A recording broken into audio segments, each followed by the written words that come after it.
And hi YouTube! YouTube say hi to Twitch. Twitch say hi to YouTube. Let's play some more PARANORMASIGHT. For the people that might have missed the first part of this game,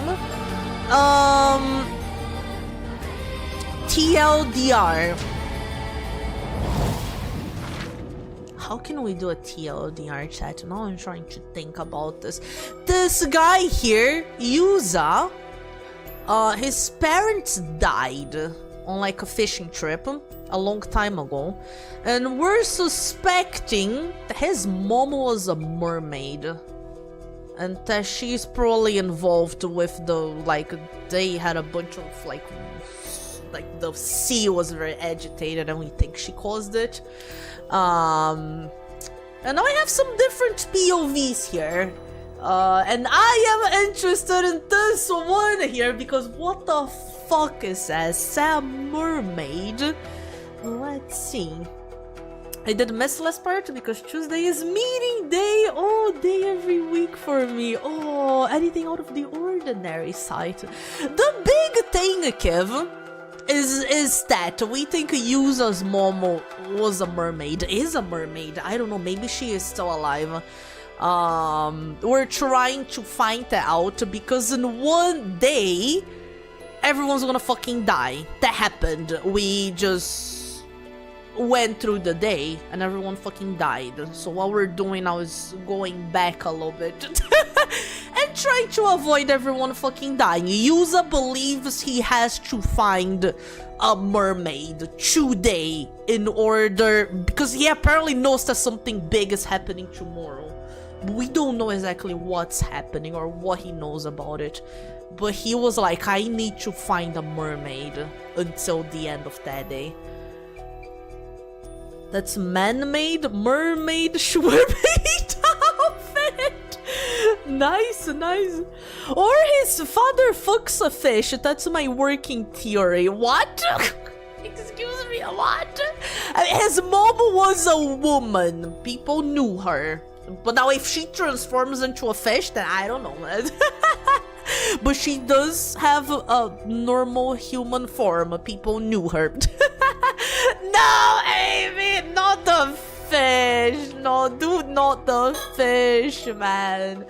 Okay, let's start this POV then. Futamigaura investigation. Yume Koshiki. Recollection. Yume Koshiki and Sodo Kiryu headed to the coast of Futamigaura after receiving a report about strange corpse found there. So this is a POV that we haven't started yet, so we're seeing this woman's POV from the very start. We don't know who she is. Okay, Futami Town, Futamigaura Coast. Mrs. Shiki, there you are. Sorry for calling you all the way out here. Not at all. Thank you for bringing the case to our attention. I hear you got an unusual corpse on your hands. Let me get a little bit smaller. There you go, so you guys can read the text a little bit better. I like how everyone has, you know, like O3, O face. Well, forensics aren't here yet, so I honestly don't know whether it can even be called a corpse or not. But I do know that it will cause a story if anyone catches sight of it, so right now we're just trying to keep the busybodies away. I sure am glad it happened while you were still here though. Well, with you being from the Tokyo Metropolitan Police and all. Okay, so Masaru Ide, Prefectural Police Detective. Duck face back from the first game? Yeah, I've always liked those. Where is our cadaver then?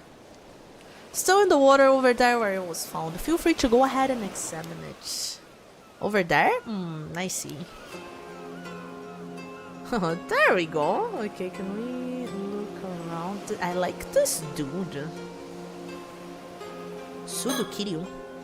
This is Sodo Kiryu. He's worked with me as my assistant for a long time now, although he usually makes his living as a psychic detective. He's not officially with the police, but with my assignments being what they are, he has special permission to accompany me on investigations.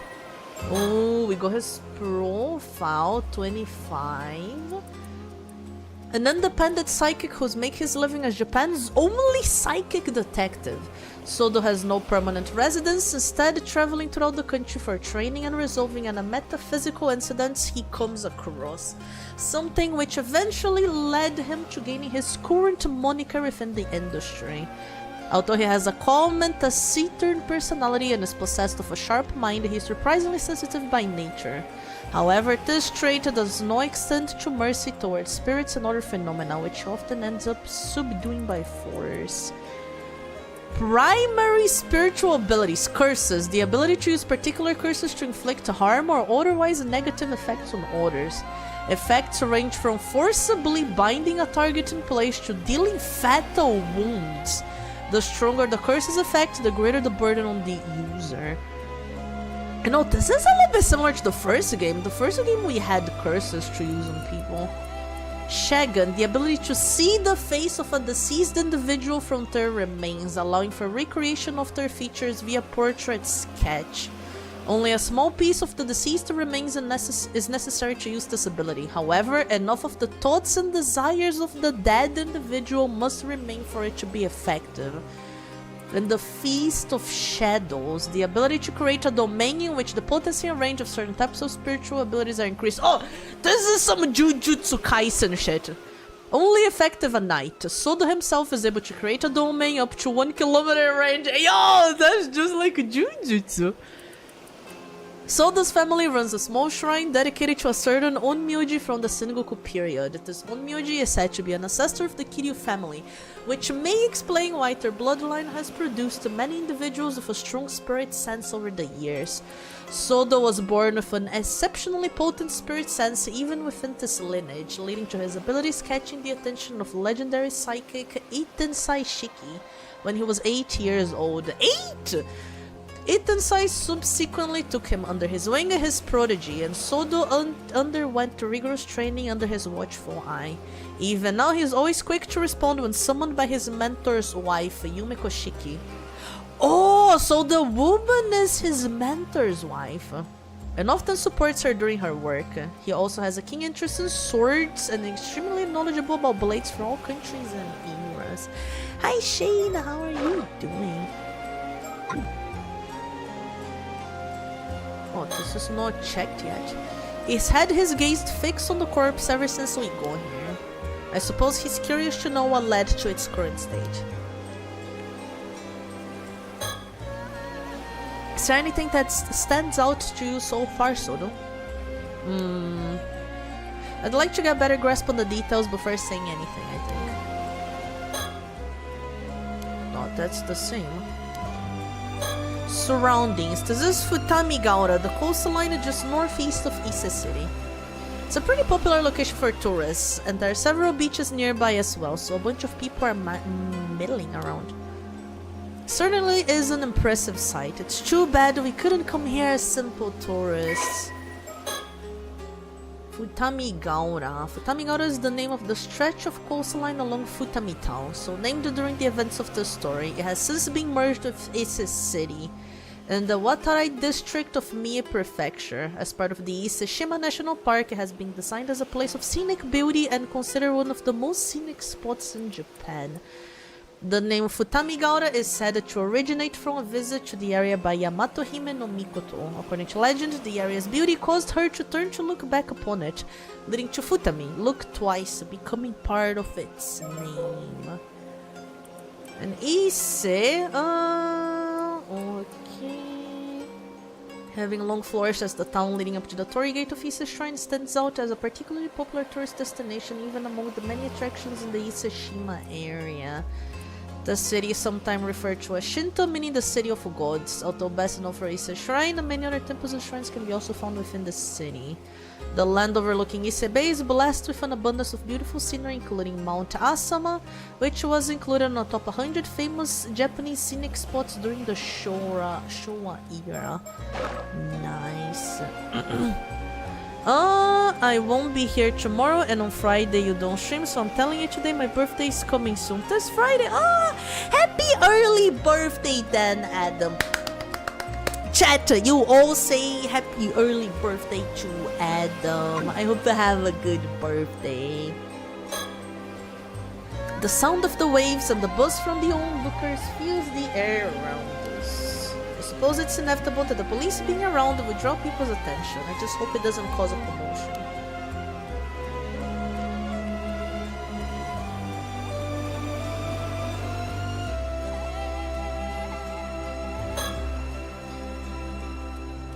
The local police have the area closed off to make sure bystanders can't get too close. I'm surprised nobody removed this corpse, you know, considering it looks like a mermaid. This is Masaru Ide, a detective from the local police. He's acting as my point of contact while I'm over here, as well as providing any support I need. I don't doubt it's quite a troublesome assignment. There are lots of things that need to be kept secret for one. But he's been very good at not prying into the particulars while doing what needs to be done. Occasional grumbling notwithstanding. Given what this case has ended up involving though, those particulars may not end up remaining undisclosed for much longer. Hug, thank you so much for the daily Milkies. I hope you're doing good. Hi funny man, how are you? I am here to spread the word of banana bread. You know, I have the impression that we had other people in chat saying they really like banana bread. I have never seen that. But you know, I'll trust you. It does sound pretty good. There's no paparazzi to take pictures of it or any random passerby to make it viral. I mean, I don't think you can make it viral, right? This is like the 90s? This is pre-social media era. But you could definitely have like, you know, paparazzi, you know, just people taking pictures, trying to sell it to newspapers, something like that. Banana cake is good. I've had banana cake. But banana bread? I never had it. But when I start doing something, everyone else starts doing it. Look, a funny man. And whoever that person was, the fans, I don't even remember who that was. It was quite a while ago. So if you just started spreading the word around about banana bread, that's not exactly what they were doing. They were not spreading the word. They were just like, man, I really like banana bread. And I was like, huh, I never heard of that. An assistant inspector in the 1st Investigative Division of the Criminal Investigation Department of the Mie Prefectural Police. Jesus! That's a long title. He often finds himself saddled with whatever troublesome tasks come to the department's way, something he makes sure to grumble about each time, but is a proficient detective in his own right, being diligent in his duties and having passed his promotion exam without difficulty. Although often such a somewhat unreadable expression, he's quite sociable and makes a point to attend all the department's drinking parties. Born and raised in Mie, Masaru never ventured beyond bicycle commuting distance of his hometown, damn, Tsu City, until the time came for him to attend university. With no particular plans for his future in mind, he took the employment exam for police officers, figuring that a local government job would at least be stable. He had no admiration for the police or any strong sense of duty or justice, but found the strict discipline of the police force suited his personality. He quietly married a fellow classmate from the police academy soon after graduating, and at home he takes on the role of doting father to two sons and a daughter. If pressed to discuss his hobbies, they would include walking and combination puzzles. Strangely enough, he often happens to be walking nearby whatever incident occurred, leading to him being first on the scene even when off duty, something his colleagues frequently tease him about.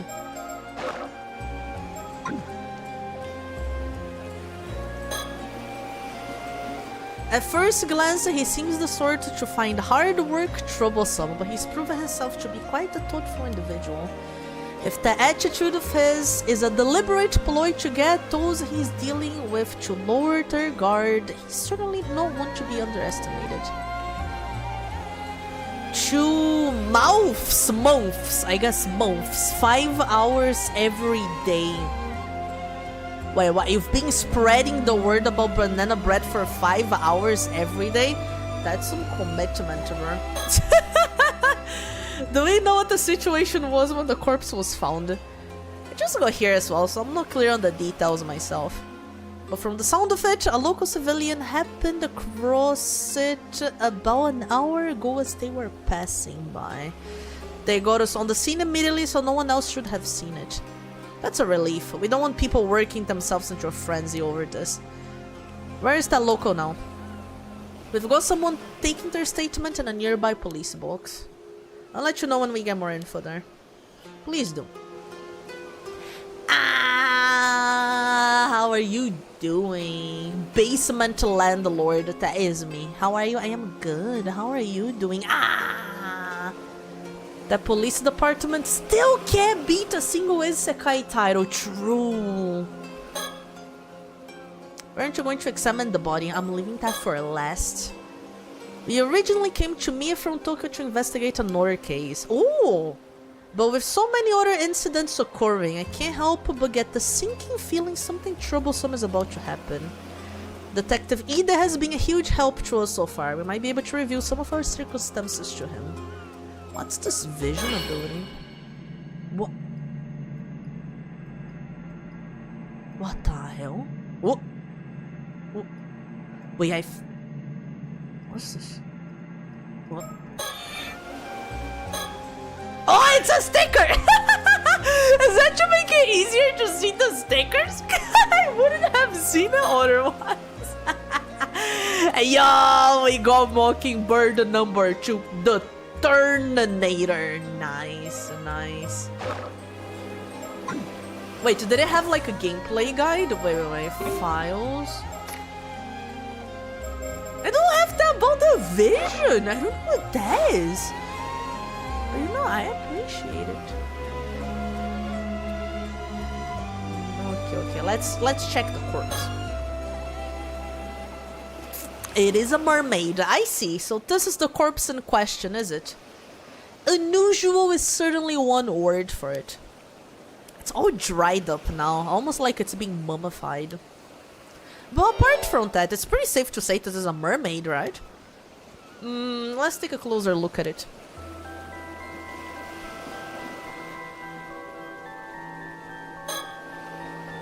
As you can see, there's no doubt it has a human head. That's the main reason we went ahead of treating it as a corpse.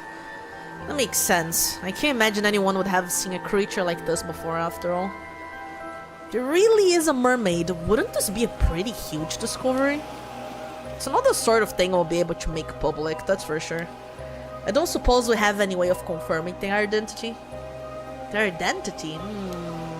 Given the state of the body, it'd probably be difficult to confirm based on facial features. But we might have a chance using dental records. Their teeth is pretty good there, yeah. Though that would depend on if they've ever had a dental exam. I see, that makes sense. Honestly, I'm kind of leaning towards it being a fake of some kind. What do you think? It's true that many of the mermaid mummies discovered were ultimately found to have been man-made in origin. Mermaid mummy. Relics believed to be either the embalmed or mummified remains of mermaids are preserved in temples throughout Japan. Among them, several are said to bestow blessings such as eternal youth, longevity, or sound health, and are treated as objects of worship. In the 70s, some garnered so much attention after being featured on TV that people traveled en masse to see them, prompting some temples and shrines to discontinue public viewings. Mermaid mummies have also been documented in other countries. In the 1800s, the exhibition of mermaid mummies as exotic curios became a widespread phenomenon across Europe and in the United States.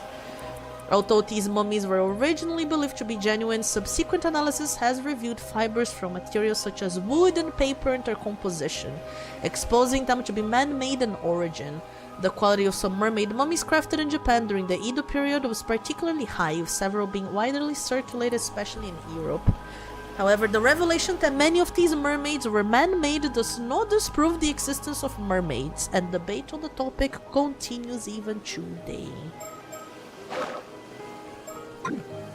Kuma and Omni, thank you so much for the daily Milkies. I hope you're doing good.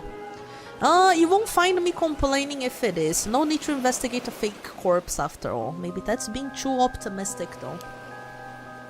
I'll just have to see about that, won't we?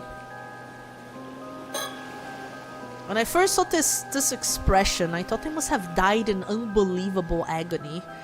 But at the same time, I can't help but feel like they look almost satisfied? Could just be my imagination though. Satisfied? It would seem like the fish, half of the body begins from the shoulders downwards. All the mermaids I've ever heard of had the fish half start from the waist down. That's true. Wait, that's a good point.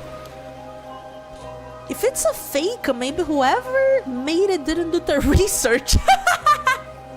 Really? Several of the mermaids described in old Japanese legends had their faces as the only human part, though. Just the face! Everything else is fish. That's so weird. Seriously? Guess that makes me the one who didn't do the research then. If it really is a corpse, I wonder when they died. I doubt our body would have ended up this desiccated if it had been in the sea this whole time. True. You think there's the possibility that they died, shriveled up into a mummy-like state, and then their body fell into the sea and got washed up here? It makes for quite the enigma, that's for sure. There's no sign of any external wounds. I can't see anything that could have caused their death, at least. Okay. The body's lower half is identical to a fish's tail. If this was a fish, it'd be a pretty huge one. Okay, all checked then. All checked here. Okay, think. First things first, let's start by taking a good look at the corpse. Already did that. We already did that. Should we talk to you? If we really do have a mermaid on our hands, do you think all those stories about becoming immortal from eating mermaid flesh are true? Bro is already nom. Oh, so you're curious about that too, detective? Well, I don't know if I'd actually want to eat it though. Living forever doesn't necessarily mean you'll be happy, you know? Damn! Yo, I always say this. I would never want to live forever. That sounds like a drag, you know? I don't know when people go, oh, what superpower would you like to have? And it's like immortality. Oh, I would never want that, bro. Besides, I can't say I find the thought of eating meat from this thing all that appealing. I see. I suppose that's a natural response. But there are plenty of people who would be interested in getting their hands on Thirst's corpse for that exact reason. I can see that. We might even have people fighting over it if it gets out. All the more reason to try and keep it hidden. Sure is a troublesome thing with gold on our hands here. Okay, let's talk to you. Well, I think we have a decent grasp of the situation now. What's your opinion, Sodo? First of all, based on the state of the corpse, I think it's safe to say this is another case of the curse of the forsaken fish. The what now? Some of the residual curse energy is still lingering around the body. Just as expected then. I suppose that's no surprise. Huh? Expected? Huh? Well, is that just no? I'll try to explain our understanding of the case so far, detective. I realize some of it might sound a bit absurd, but please bear with us. Hunter, thank you so much for the daily Milkies. I hope you're doing good. This corpse is neither a fake, nor could it be called a mermaid. Huh. It is the remains of a human. One transformed into a fish as the result of a curse. Is this some like common Japanese folklore, the people turning into fish? We have Umigari where this happened. And slight spoilers for 100 line here. I might have started a route where people are turning into fish. I never heard of it. It's so funny how I'm suddenly stumbling into a bunch of games that has this as a theme.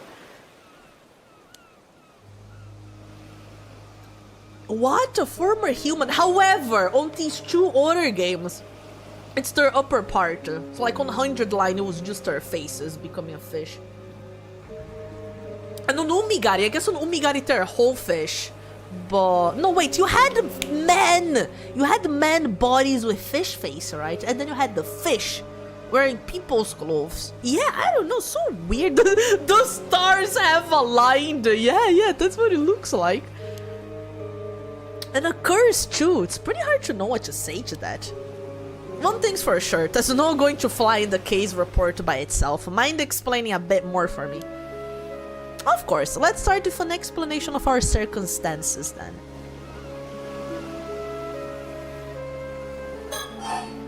Talk about the apartment. What if I talk to you, wait? Oh, okay.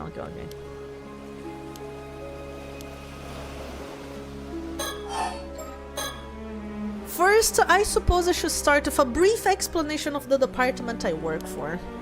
Wait, aren't you part of some secret department in the security division over in Tokyo? Are you sure you should be telling me something like that? I'm not going to get caught up in any troublesome business if you do, am I? No need to worry, I doubt it will come to that. Probably. Our work is mostly kept a secret because it's something of a pain to find the people who will accept, let alone understand, the circumstances each time. But you've been very supportive so far, so I can't imagine that will be a problem. Well, if you really insist, go ahead, I guess. As you say, my department is indeed a part of the security division. Its proper name is the Paranormal Affairs Bureau. Oh, I like the logo. The logo's cool. Although officially called the Tokyo Metropolitan Police Department Security... Oh my god. Tokyo Metropolitan Police Department Security Division Paranormal Affairs Bureau. Jesus! It is more commonly referred to simply as Paranormal Affairs. Thank God, that's easier. Only a handful of people know of its existence, even within the police force. As the name suggests, this unit specializes in investigation and resolution of cases involving paranormal phenomena. Since the existence of such happenings is not public knowledge, nor it is readily believed by the general population, the Bureau's activities are conducted in the utmost secrecy. As there are currently only 5 members in the unit, including the chief, they utilize a network of psychic contacts across the country to assist with their cases.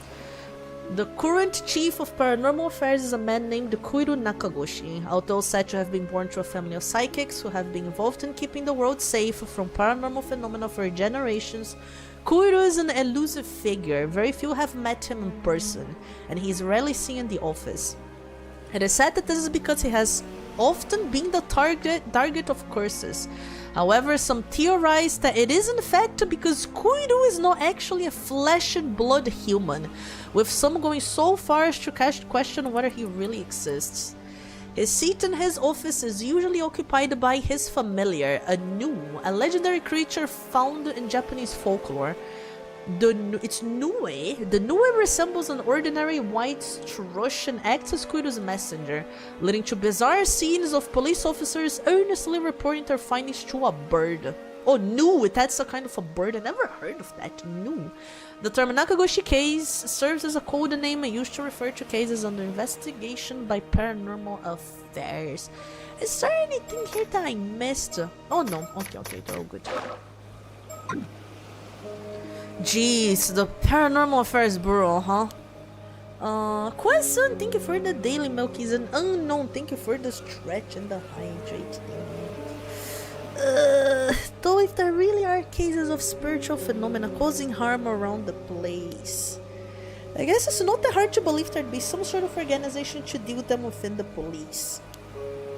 Precisely. I'm glad you're so quick on the uptake. Well, after seeing the corpse over there, there's not much else I can do but believe it, you know. And thank you for the hydrate. Does that mean you have spirit sense or some other sort of psychic powers? Not to any notable degree, I'm afraid. As I mentioned, I'm primarily a housewife. If you ask me, I would rather sort this all out and get back home to my husband as soon as possible. Right. Soda here was my husband's prodigy when he used to work as a psychic though. He helps me out on any work I'm assigned to.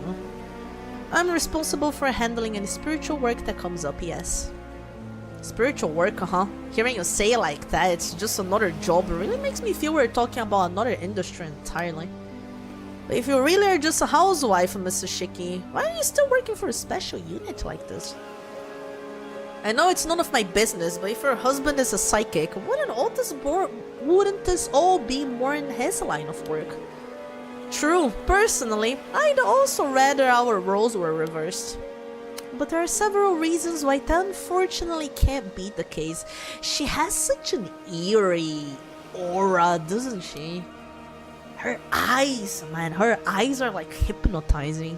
I see. I don't really know your circumstances, but it sounds pretty tough. Either way, it should be good to put this down as a paranormal affairs case, right? That should be fine, yes. You can leave the rest of the investigation to us. I'll also handle the report, more specifically, Sodo will. With his face, bro! I don't think Sodo wants to do that.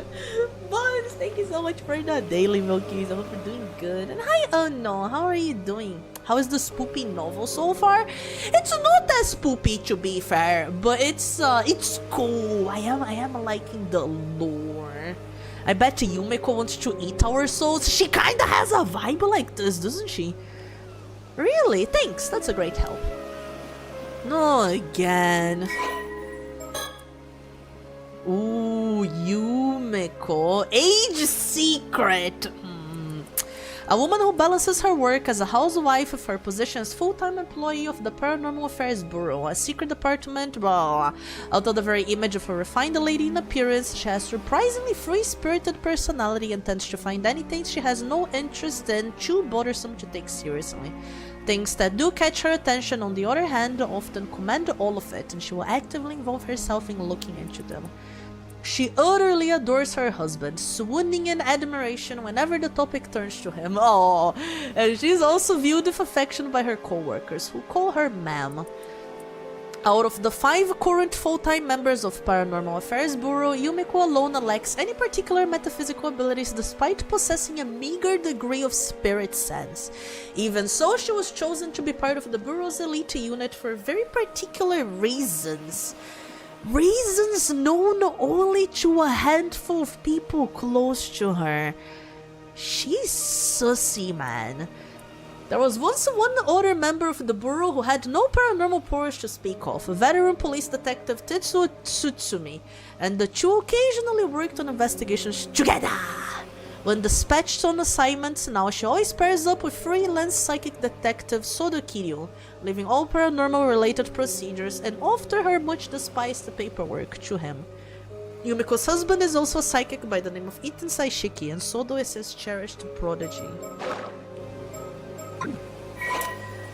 Doing great, have great weather, chilling in the garden with son and wifey, watching the boy play with the doggos, drinking coffee, enjoying the sun, and listening to your stream. Oh, that sounds like a good life, man.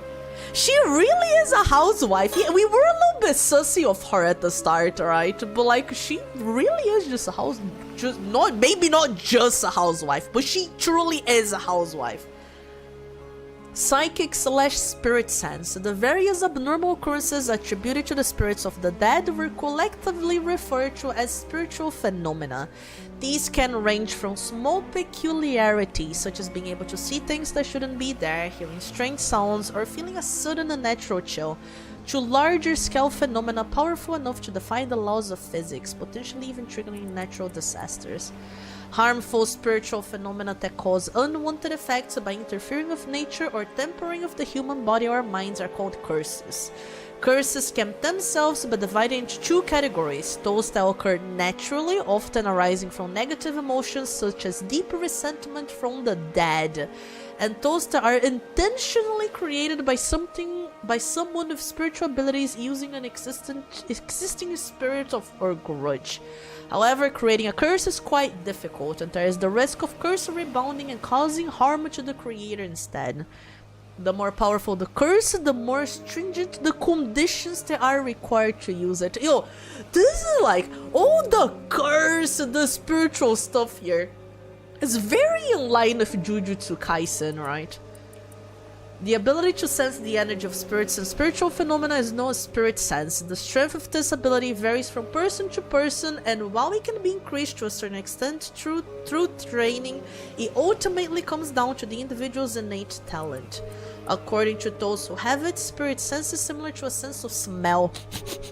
The lingering spiritual energy in an area can be detected by what feels like specialized sense organs, conveying information such as the relative strength of the phenomenon and whether it is benevolent or malevolent in nature. Those with a particularly potent spirit sense are also able to glean specific details from the energy and even track it down to identify its origin.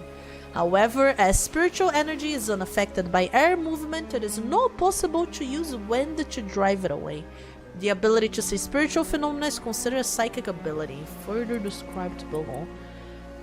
Spiritual phenomena occur regardless of one's ability to perceive them, so many people that lack spirit sense are affected by such phenomena without any awareness of the cause. As spirit sense is possible to quantify, comparing its strength between individuals is difficult. However, as tolerance to forcible exposure to spiritual phenomena is comparable to a tolerance to alcohol, there are those who use this comparison when explaining to others. Ishi, thank you so much for lurking. Thank you. Psychic ability is the special power to interact or influence spirits. It covers a wide range of abilities, from simply being able to see spirits to being able to directly control or exorcise them.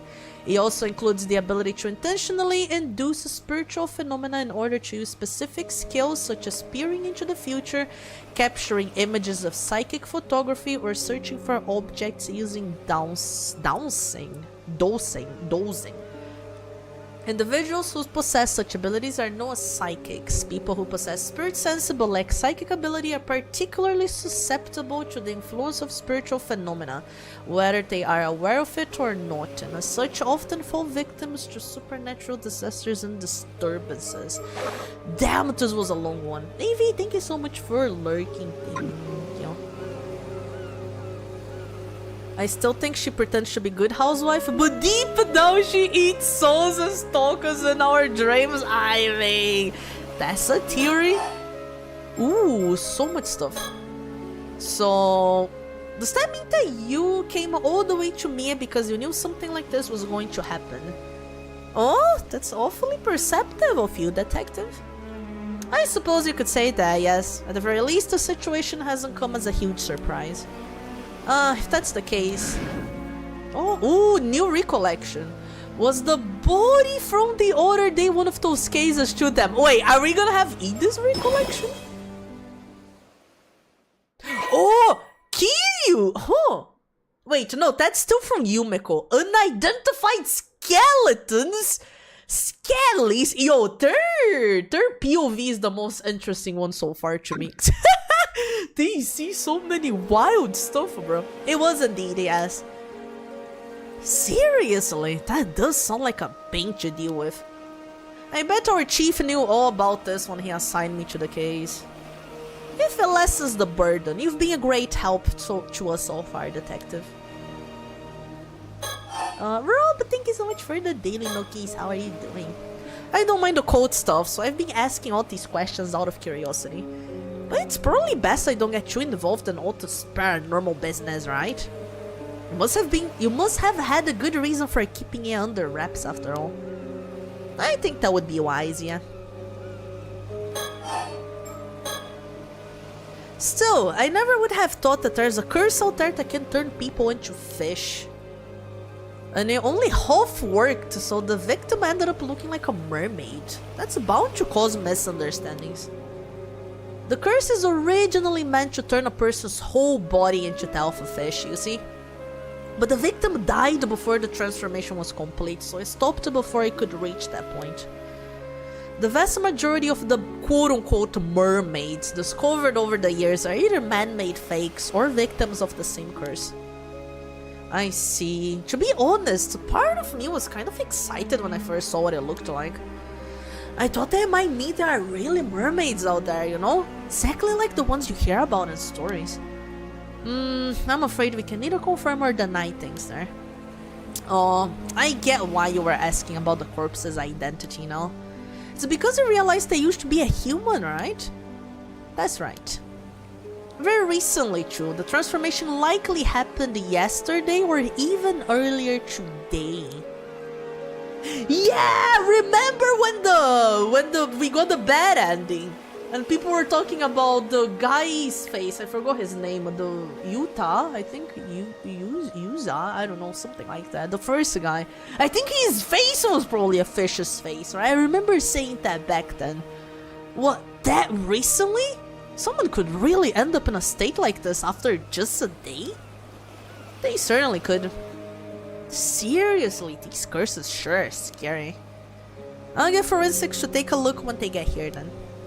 Please do. The investigator in question has worked on paranormal affairs cases before, so they shouldn't need any explanation. Alright, the case from yesterday. Great. That should save us some effort then. Cursed one day, mummified corpse the next. Sure is a scary world we live in. You know, I sometimes find myself wondering if I have a bit of spirit sense as well. There have been times I've caught sight of strange things when walking down a road at night. And when I looked into it later, I found that the place I'd walked by had been the site of an accident or the like. Ooh, that's scary! Oh, that might be the real deal then. It's definitely a possibility. I would advise not going too close to anything you see of that nature. It becomes easier for them to target you if they realize you're aware of them, you see. Jeez, what would happen then? I guess I'd end up possessed or something?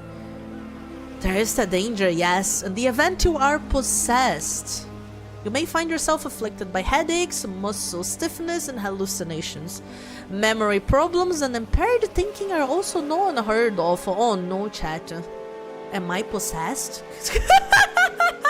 Oh no, oh no. Headaches and muscle stiffness definitely ring a bell. I sure hope it isn't the work of some spirit. Oh man, I might be. Yeah, chat, whenever you go, am I the Lulu? I thought I saw something like this. Am I the Lulu? Been having a lot of headache recently. Been having some muscle stiffness recently. I do have quite a lot of memory problems. Oh man, are we all cursed? Do people have their personalities taken over when possessed too? It may be possible spirits who had a very close relationship to the target, such as if they were siblings or were parent and child. But you almost never hear about people being taken over completely. Man, Raikun, thank you so much for your follow. Welcome, I hope you're enjoying here. The negative effects I just mentioned are primarily caused by the two parties not being in sync. That's good to know, I think. Even if a spirit were able to successfully possess someone, it would only be able to pressure them to behave in ways that wouldn't be unusual for the individual in question. I see, but in that case, there's no way of knowing whether you're behaving that way of your own will or not, right? Exactly, hence the prevalence of cases where people don't even realize they're possessed. So that's how things work there. As far as I know, I haven't been having any problems like that though, so I think I should be fine. Ma'am? What is it? Perhaps I could use my Shagun ability and see if it produces any results. Is that like sketching the face? Ah, that's an excellent idea. I almost forgot we had such a handy trick up our sleeve. Shagun? What does that do? Patience, detective. You'll see soon enough. Right.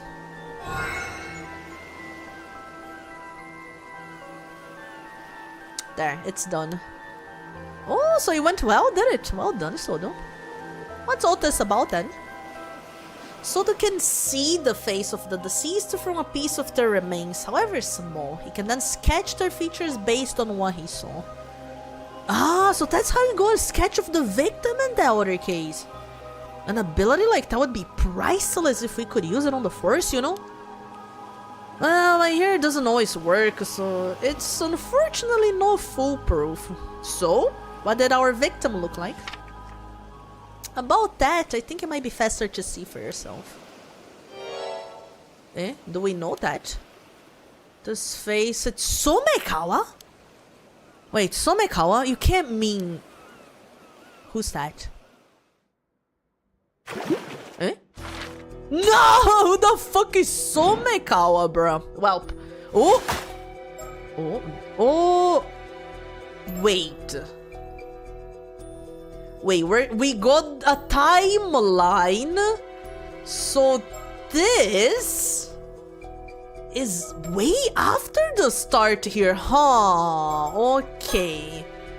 Unidentified skeletons. Yumiko Shiki arrives in Toba City, Mie Prefecture, to investigate the discovery of skeletal remains of her assistant, Sodo Kiryu. Date unknown. Oh, it's the 80s. It's not even the 90s. We're in the 80s here. I remember saying the game was set in the 90s. My bad. It's in the 80s. Welcome, ma'am. I've been waiting for you. The site where the bones were found is a little ways offshore from this beach. I'll come back, Avi. You went ahead and started the investigation, I see. Thanks for that. No at all. You clearing everything with local police meant all I had to do was arrive and inspect the remains myself. To get straight to the point, there is no doubt. Signs of a curse are clearly evident. The skeletal remains are tied to a supernatural incident. Seems I was right to trust my intuition on this one. Alright then, let me hear the full report. Understood. Got myself some ramune! Ramune is fitting! Japan, beach, you know? Summertime apparently. I'm looking for stickers. Do we not have stickers here? Can I get the vision? What do I get with the vision ability? I don't think we have any stickers here, unfortunately. Okay, let's check surroundings. This is the town of Ijika in Toba City. The area is a historic place known for its hama divers. Oh, I know it well. It's also famous as the filming locations of one of Japan's most well-known monster films. But is it Godzilla? I wouldn't know about that myself, ma'am, but you seem unusually well-versed in that area. You're going to eat, GP. Have a good night. Those old tokusatsu films are the best. You should watch some for yourself, Sodo. As you wish, I'll look into it. Ijika Town. Is a fishing settlement located within Toba City on the eastern tip of Shima Peninsula.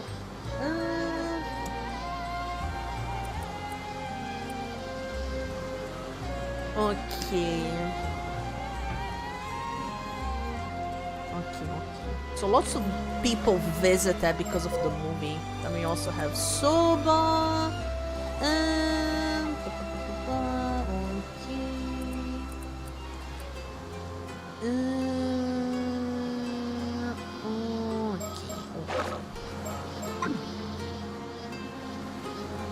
Surroundings done. A diligent and earnest young man, his mentor, my husband, has nothing but praise for his skills, so he has my complete trust.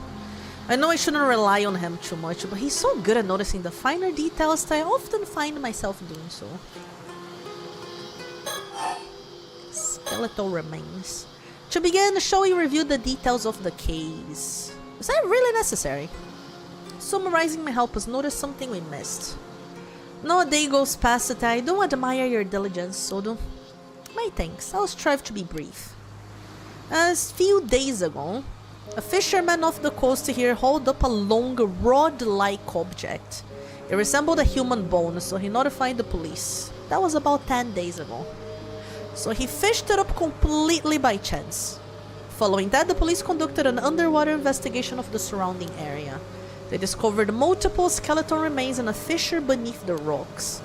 All the remains were already severely deteriorated, with each being several years to several decades old. As a result, forensics struggled to identify the victims. There was just too little to go on. Only fragments of the skulls remained, so facial reconstruction was apparently not possible. Hi Duality, how are you doing? Hardly surprising in such a state. Still, with your ability, we hardly need facial reconstruction, do we? Indeed, I'll report to my discovery shortly. Think. I had already planned to come here to Toba and Mia Prefecture together with Sodo on another case. Damn, so many cases! But the news of skeletal remains being found in the area caught my eye, so I sent him ahead to investigate. The mermaid one, they said they were here for another case. The skeletal remains also already here for another case. Damn, bro. As expected, it turned out to be a result of a curse, likely a troublesome one at that.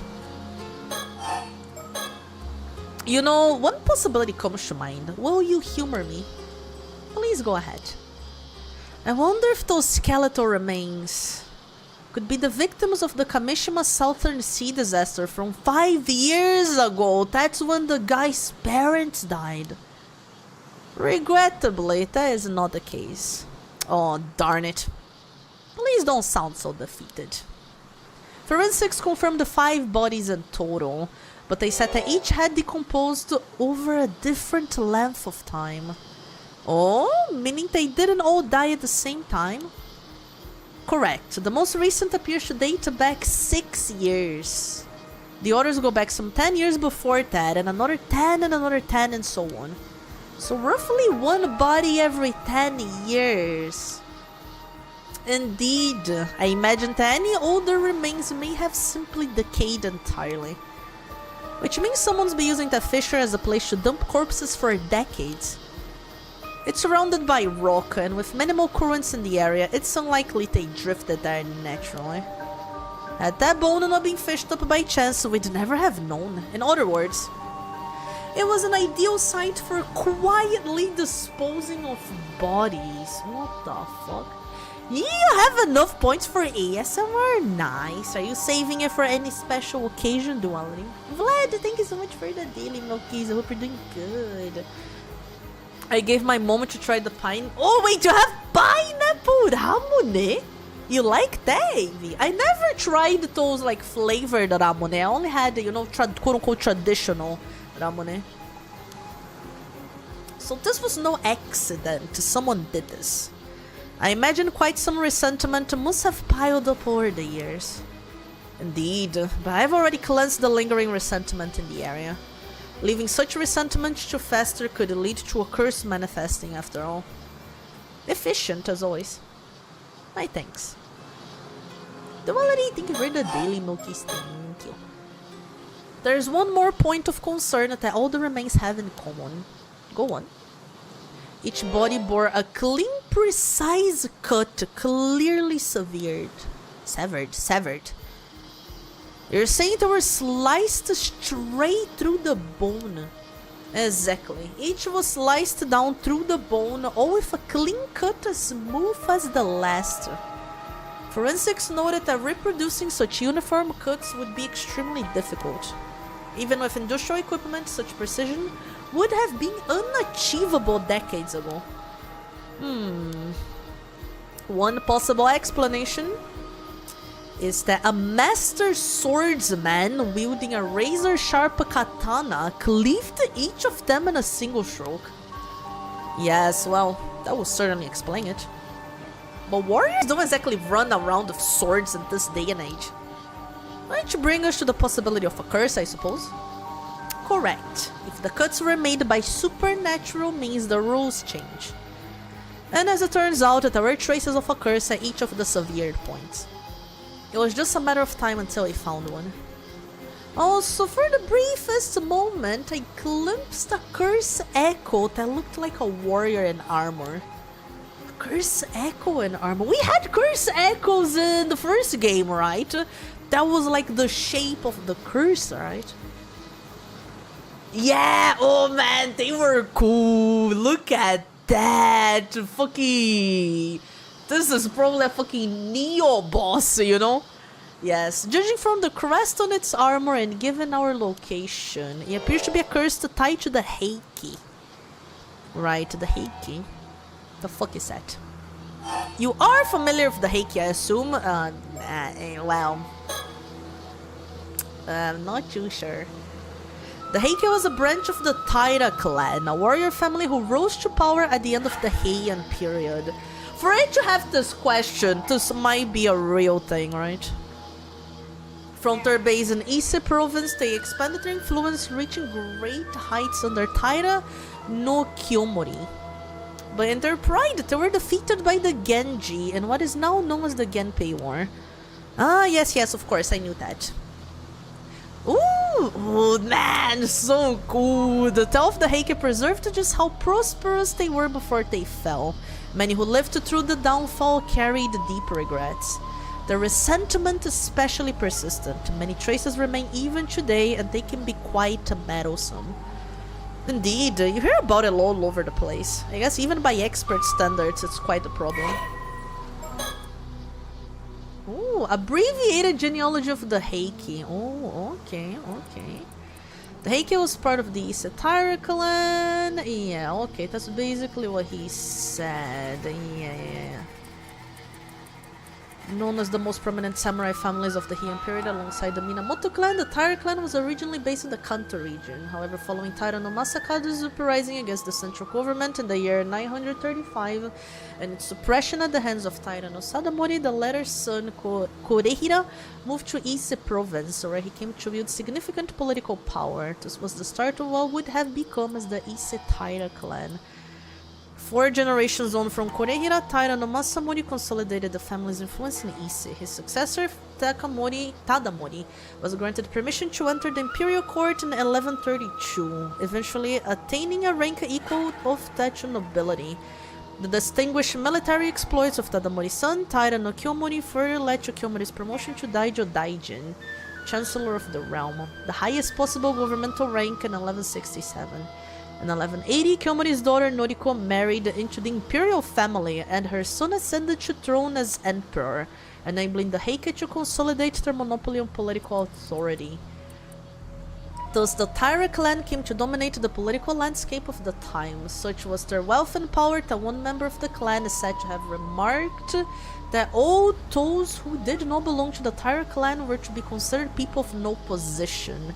However, this golden age of the Taira clan did not last so long. Their arrogant rule and dictatorial grasp on power led to many turning against the Taira clan, and the stirring of a rebellion soon came to head, several prominent figures joining forces in a bid to overthrow them.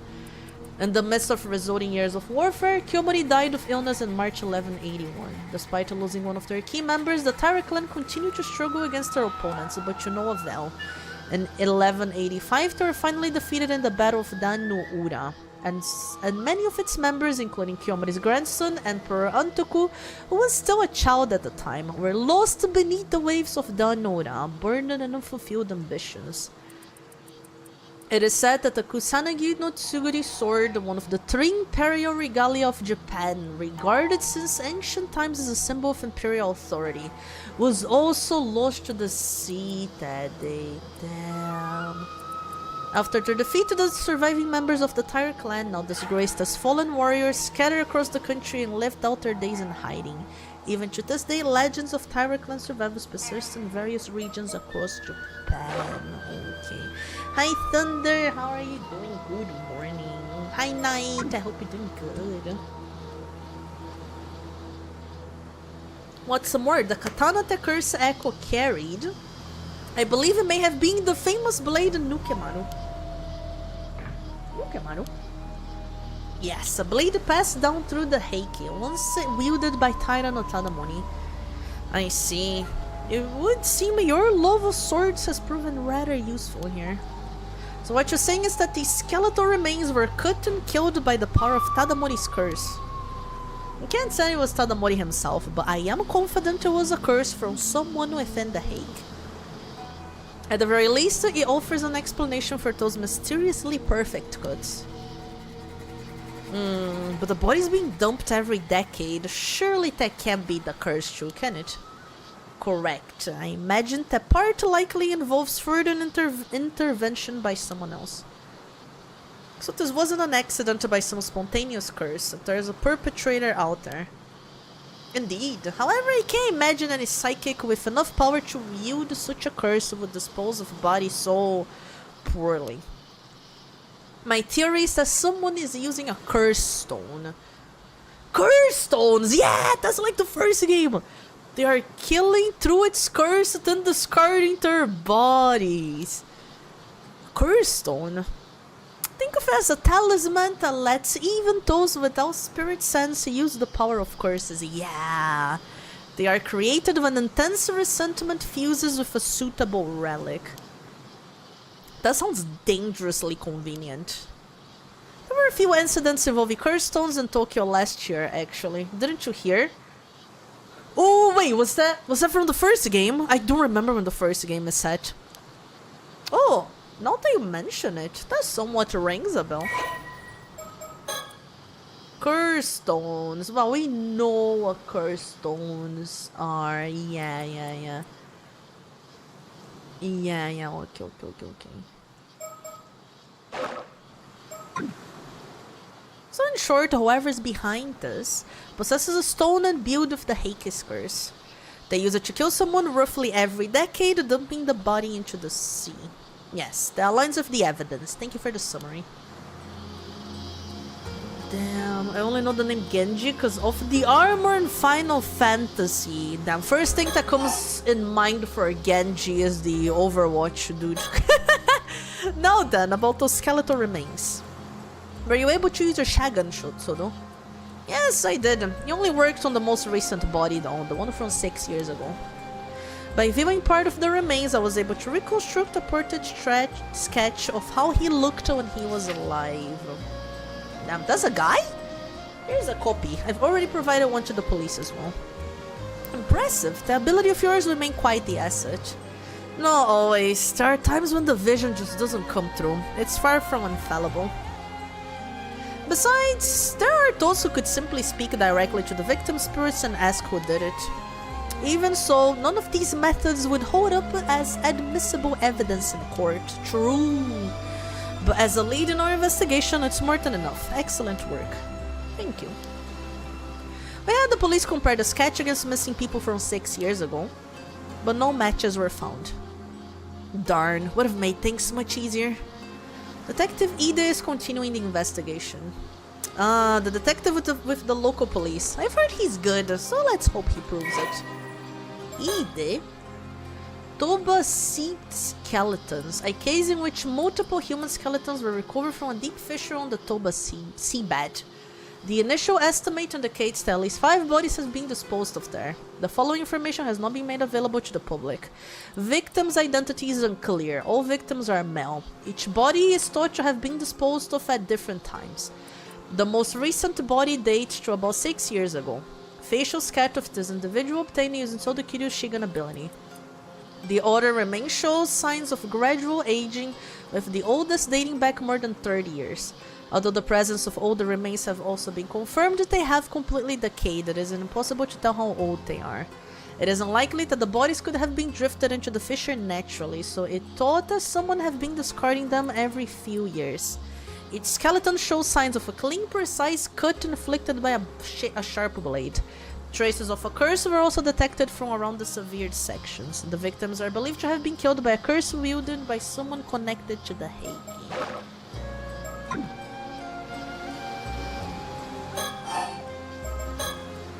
Say so, don't that sketch of yours. Maybe we should show it to some of the locals. Ah, good point. Someone might recognize him if they were around here 6 years ago. If we can identify the victim, it could help us trace the one who used the curse. I guess we can just leave things be now that we know there is a curse involved. Honestly, I'd rather not deal with it. He's so sad! There you go again. Are you sure that's something you should be saying out loud? Obviously not. I just want to get this over with and go home, but that's all. Yes, we all know how much you love your home.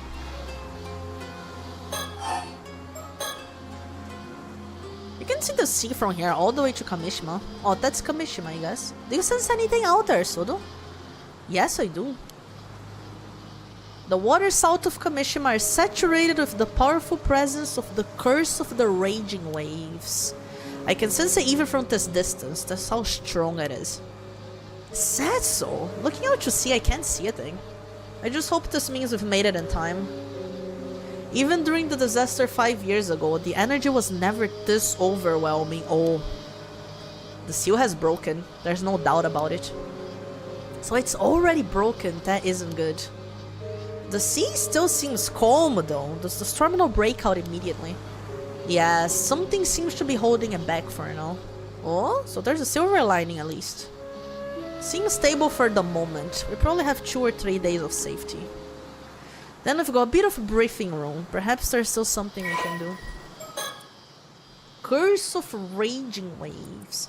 A curse that causes an outbreak of turbulent waves and violent storms in the seas around Kamishima. It is said that the curse was born from the resentment of the former residents of Taishima, an island once located to the south of Kamishima, after someone brought about its destruction. Some believe that several of the disasters that have struck Kamishima in the past were actually caused by this curse in some manner, including the Kamishima South Sea disaster that occurred 5 years ago. The person accused of bringing the curse to Kamishima was called the Raging Waves Curse Bearer and was shunned by the island's inhabitants.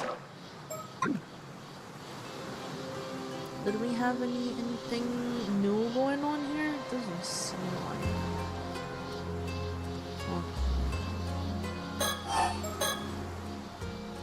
I hope we can do something about the curse of Raging Waves while it's still being held back.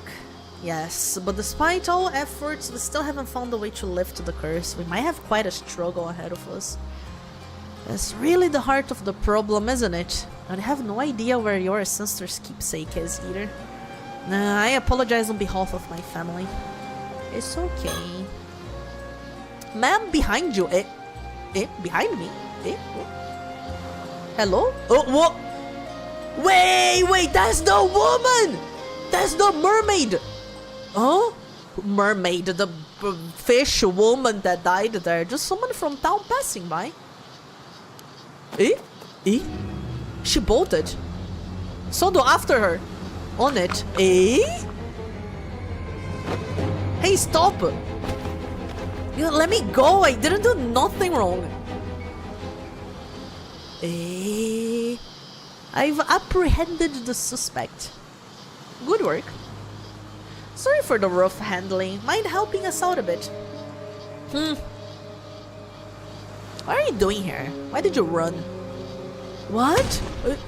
Don't get smart with me. You're the suspicious one, sneaking around and poking into things. I think folks won't be wary of shady types like you wandering through town. I see. Sorry if we gave you a scare. We're with the police, so nothing shady here. You're with the police? Seriously? You heard about the skeletal remains found nearby, yes? That's what we're looking into. Tch, you don't look like police. Say, do you live around here? There's something I'd like you to take a quick look at.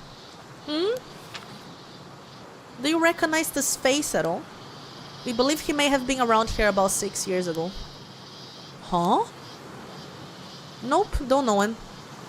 I see. Then could you point us in the direction of someone who might know about people coming and going in town? No idea. Ask whoever you want. Can I go now? I've got nothing to do with this. Don't know a thing.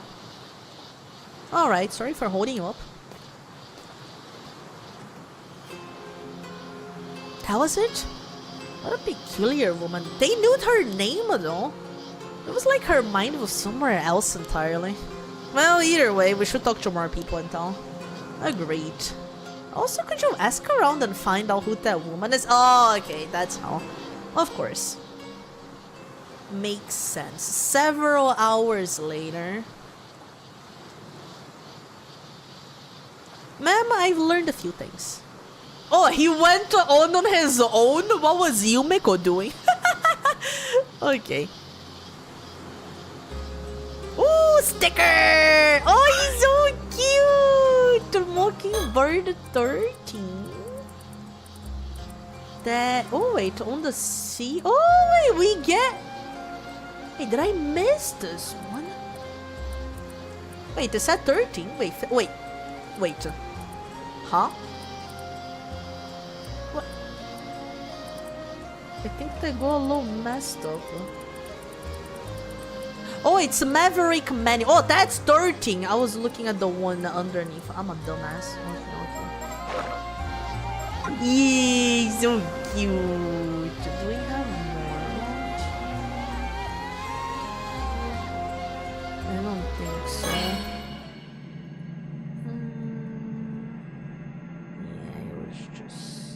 is just that one. The port and town center are down that way, so this area is technically the outskirts. It's a quiet town, so a stranger loitering here would definitely attract attention. That's a good point.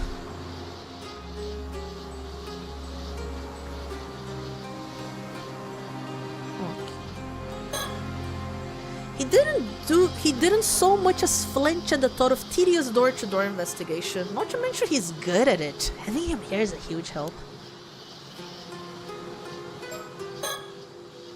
Well, we split up to— oh, they split up to ask around town. But all the leads I found didn't actually lead anywhere. I'm just not cut out for this kind of legwork. I showed the sketch of the victim to several townsfolk. However, it would seem that no one here recognized him at all. Unfortunate. I suppose chances are he wasn't from this area to begin with. Guess we'll have to place our hopes on Detective Ida then. I don't suppose we might be working with a bad sketch here? You needn't worry about that. I'm confident in the likeness. It should be a near perfect match. You're right, I'm sure it's close. Sorry for doubting you. I also asked around about the woman we encountered earlier. Apparently she isn't originally from this town. Oh, is that so? Indeed, apparently she wandered into town about 5 years ago. She's been living alone in a cheap rental apartment on the outskirts of town ever since. When she first arrived, she had nothing but an old wooden box, which she was clutching as if it were very dear to her. Nothing but an old wooden box? Supposedly, she used to work as an ama diver. Around when she first moved here, she would occasionally go diving for fish. But these days, she keeps to herself and no one ever sees her diving anymore. Huh. Hi, Umami, how are you doing? I have no idea what you were saying there, but yeah, I don't know what that is. This is PARANORMASIGHT. No one really knows how she supports herself, and many of the islanders find her unsettling. Perhaps she fled from something and moved to her life here. That was suggested, yeah, but she never spoken about her past, so no one knows for sure. Although, according to her landlord, she's never been late on rent. And she's never caused any problems either. Still, it seems odd she'd get so worked up about strangers coming to town. Doesn't seem like she's in any position to be worrying about that. True. I think she might be hiding something? It's possible. Her attitude changed the moment we said that we were with the police. Perhaps she was keeping watch over the coast where the bodies were dumped, waiting to see if someone showed up. Right, I mean, the most recent body's from 6 years ago and she's arrived in town 5 years back. The timing is rather suspicious when you look at it like that. We'd best keep an eye on her. Agreed. Were you able to get her name? Apparently her last name is Somekawa, but I didn't manage to get her first name. Somekawa? Why does that name sound so familiar? You've heard it before? I think so, but I can't quite remember where. But I'm a woman who cast off her past long ago. I guess I shouldn't let it bother me. Not this again. Let's leave any time-consuming background checks to Detective Ida. Very well, I'll inform him. Somekawa, all unknown, a woman living in Toba. Although she occasionally does work as an ama diver, it isn't clear who she is and where she came from. She apparently showed up in Toba about 5 years ago with nothing but a grubby wooden box to her name and has been living there ever since. Weird. It's an old kids game from the 90s. Oh, man, I love these old point and click games. I played a lot of Curious George, I think that was the name. Oh man, I loved that. Don't worry, Zumami. I hope I have a good one. I really appreciate you stopping by. Thank you.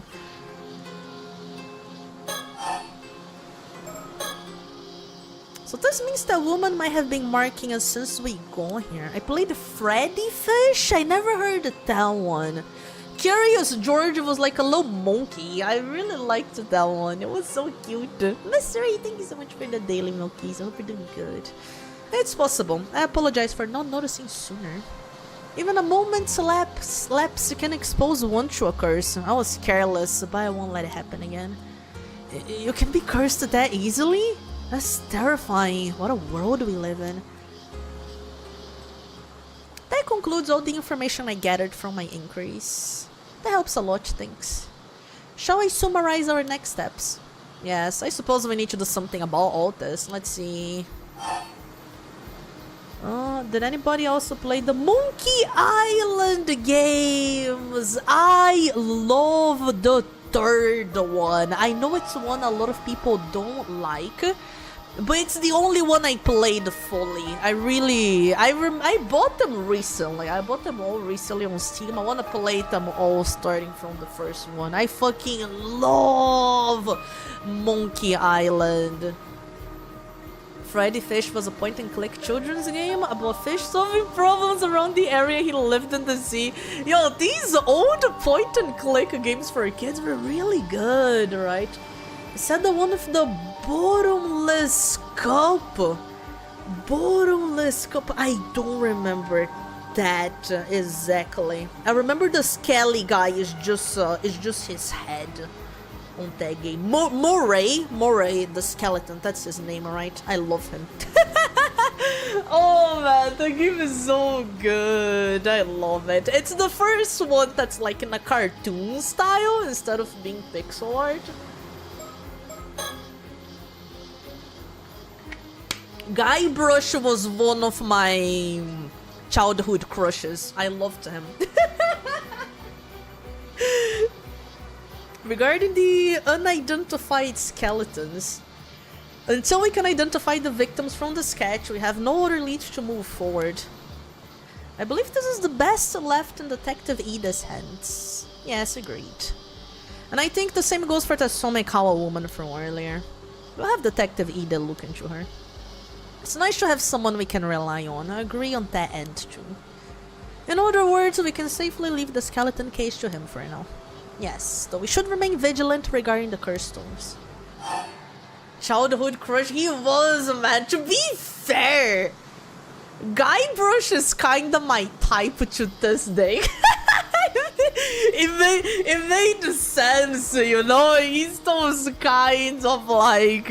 He's fucking tall, weird, skinny, and he's all like awkward, you know? But funny. He's my kind of guy, you know? I always found him so funny. I love him. Regarding our main objective, or the so-called curse of the raging waves, and Guybrush also has like a pretty longish hair, right? He has like a small ponytail. Yeah, that's just my kind of guy, man. What can I do? Without knowing how to lift it, there's not much we can do right now. I don't suppose there's a chance you'd be able to break the curse using brute force. You're quite good at that. Certainly an option if worst comes to worst, but I can't say I have high hopes it would work. I guess it would be more realistic to try to find some clues about the whereabouts of our ancestors' keepsake instead. Indeed, it is said that item may hold the key to lifting the curse of the raging waves. Oh...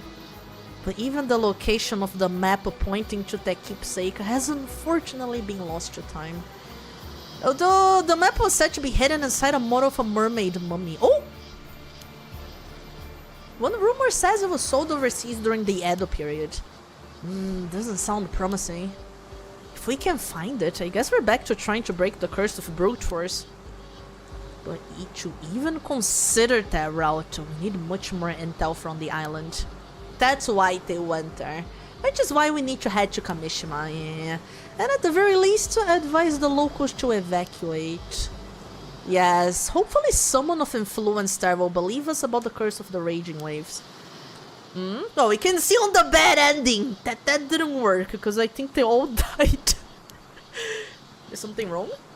Oh, no, it's just that one of the islanders I spoke with seems to be calling me over.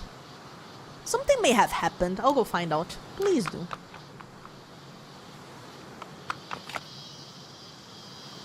Ma'am? What was it? The person who called me over shared a new piece of information.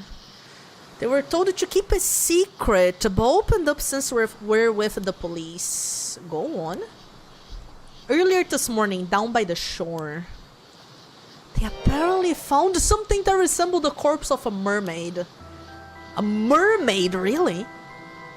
The same person reported it to a local authority and was immediately ordered to tell no one, not even the police. So why did they told you that? You're kidding me. The local authority then contacted an unknown individual. Soon after, someone came and secretly retrieved the mermaid's corpse. It couldn't be more suspicious, could it? Exactly. They were uneasy about the whole thing, which is why they confided in me. Oh, okay. What shall we do? Did they describe what the mermaid looked like? Yes, they said from the head to the shoulders it was human, but below that entirely fish. Gang, thank you so much for the daily Milkies. How are you doing? My day is going well, thank you. So it was not the classic mermaid from fairy tales, it would seem. Only the head was human. They also said it was completely dried out, almost mummified. The face was unrecognizable. But they thought it resembled a local ama diver named Tamiko Suma. Wait, it's another mermaid. It's not the one we were seeing with the detective. What the fuck? Gang, thank you so much for the hydrate. Thank you. And the chat, we are gonna have some ads coming up here. So let me go there real quick. Let me get the fish here. I am going to the bathroom real quick. I'm gonna be running some ads here. I'm gonna be right back.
I'm back. Assemble to prove I'm not sus to Soda. Soda? You don't like how he's looking at you. Look, boop. just boop him. Just boop him and we'll be fine. Okay, let me stop the fishies here. Fishies, we'll be back later. Okay, chat. Hey, turtle, don't scatter. Come back here. Psst, psst. Come back. See, if you scatter, that's when Sodo is gonna be sussy of you. And you see, he can do some scary stuff, man. You don't wanna get on his bad side. What? Apparently she went out diving alone this morning and hasn't returned. Oh, that's likely what worried the witness the most. That is troubling. Damn it, just what we needed. More things to deal with. First things first, let's deal with this mermaid story. Come on. Okay, recollection done. Oh, we have the follow-up to it. This is after user stuff. Let's keep on going here for now. A mermaid corpse has been discovered on the beach near Ijka town. Yeah. Okay, so this is following the mermaid investigation. Scary stuff. Don't threaten me with a good time. Hey, yo. Mr. Yamashina, thank you for agreeing to meet with us on such short notice. I understand you're a busy man. Not like I have much choice when it's a big wake from the prefectural police badgering me to do so. So, you're Shiki from the Tokyo Metropolitan Police Department, Security Division, was it? Huh, and here I tell you we're just some housemaid. You sure you're from the police and that getup? Well, I am primarily a housewife by trade, but that's hardly important right now. You're also known as Unkaku Dono, I believe. After hearing so many rumors, it's an honor to make her acquaintance. Rumors, eh? Unkaku Dono, Yoshiatsu Yamashina. Old man. 70! Tycoon, a wealthy tycoon who owns multiple companies and swaths of land, particularly in the Tsu and Ise areas. Born in the Taisho period, unmarried. His family first came into business in the Edo period, traveling from town to town selling talismans, miscanthus reed hoops, and other items to ward off evil spirits. During the Meiji period, this business expanded into a trading company, and the Yamashina family became prominent contributors to the development of the region. Born to the heir of the Yamashina family business and the daughter of a noble family, Yoshiatsu grew up in an affluent environment where he received a throughout education tailored to gifted children. Following the end of the war, Yoshiatsu inherited the company assets in his 30s. Man was quick to sell off all the shares he owned, using the proceeds to buy and sell real estate and stocks. Oh man, this guy. A practice that made him extremely wealthy, for sure. After amassing his fortune, he showed a keen interest in investing in ambitious young people, actively mentoring those he took a particular liking to. This approach led to the emergence of many successful businessmen, which included Shinobu Wakamura of Kamishima.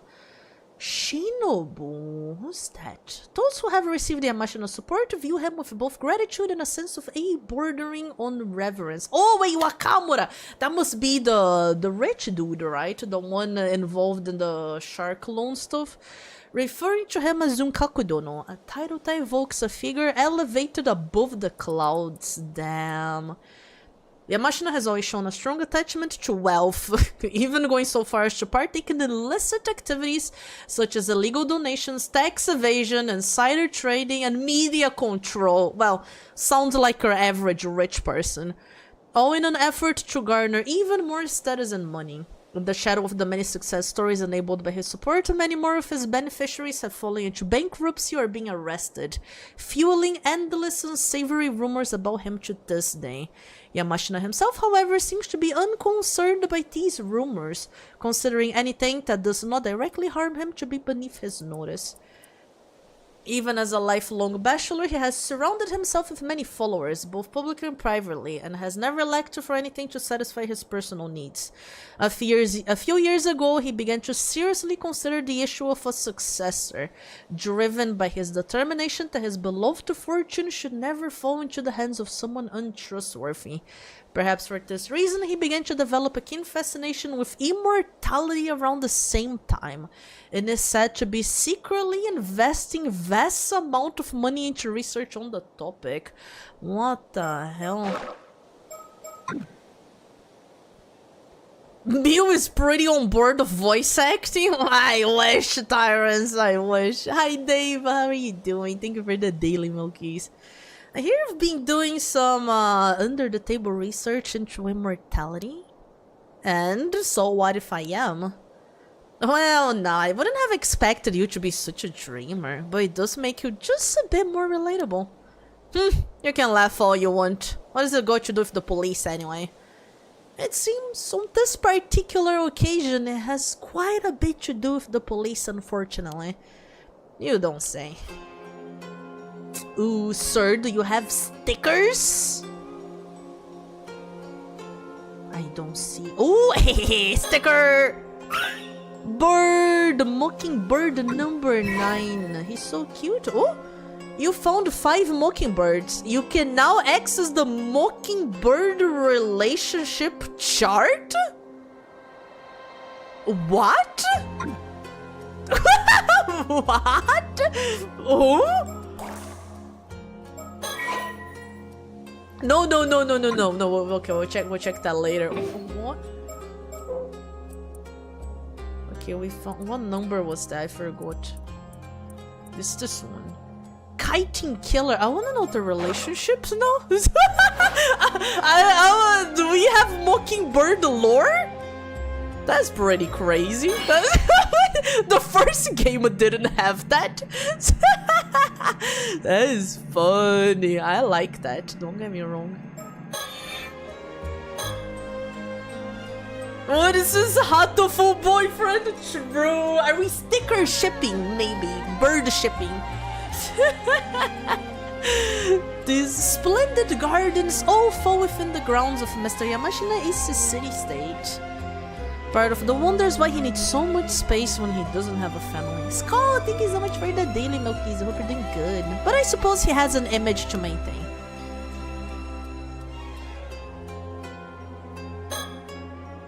This is Yoshiatsu Yamashina. He's a tycoon with multiple properties and companies to his name, mostly based here in Iseshima. He's long been rumored of being involved in various shady dealings. Special investigations had an eye on him for a while now, but they haven't managed to find any concrete evidence so far. It seems he has a knack for pinning the blame on his subordinates before finding a way to slip away, bruh. Needless to say, he and the police are quite familiar with each other by this point.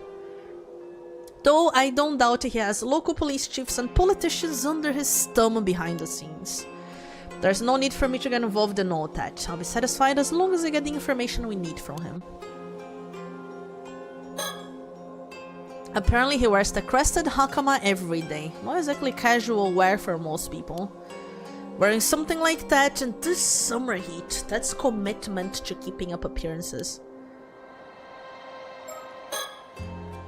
After looking into the corpse of the mermaid found earlier this morning, it seems highly likely that he was taken into the custody of Mr. Yamashina here. He's quite the big shot around here, with plenty of weight to throw around both politically and financially. Of course, all the local police know of him, and of his moniker Onkakundono. They had to get one of the higher-ups to act as intermediary to even get a meeting with him. Personally, I'm happy as long as we can get the mermaid corpse back from him. Although I certainly won't complain if he can tell us anything about the curse as well. I hear he's quite the curmudgeon, so we'll have to watch our step when dealing with him. Slippery, thank you so much for the daily Milkies. I hope you're doing good. People like Yamashina have a tendency to underestimate me whenever I meet with them alone. Having someone intimidating like Soda with me gets them to take me more seriously. I'm glad he's here with me today. I'm amazed we were able to get an appointment with him this quickly. Yes, and all thanks to Detective Ide. It would seem he's quite a capable fellow. I'll get straight to the point. I believe you took a mermaid corpse into your possession this morning. What? The corpse is linked to an ongoing case. We came here to ask you to release it into police custody. No idea what you're on about. Of course, you will get something in return. We have some information I'm sure you'll find quite profitable in exchange. Like I said, no idea what you're on about. If that's all you came here for, then scram. Oh, pity. I really thought you'd be interested in what we had to share. Assuming you really are interested in immortality. Well, I suppose we barely know each other. It's only natural you'd be wary of our intentions. What do you say to a little chat to get to know each other better, Mr. Nankakudono?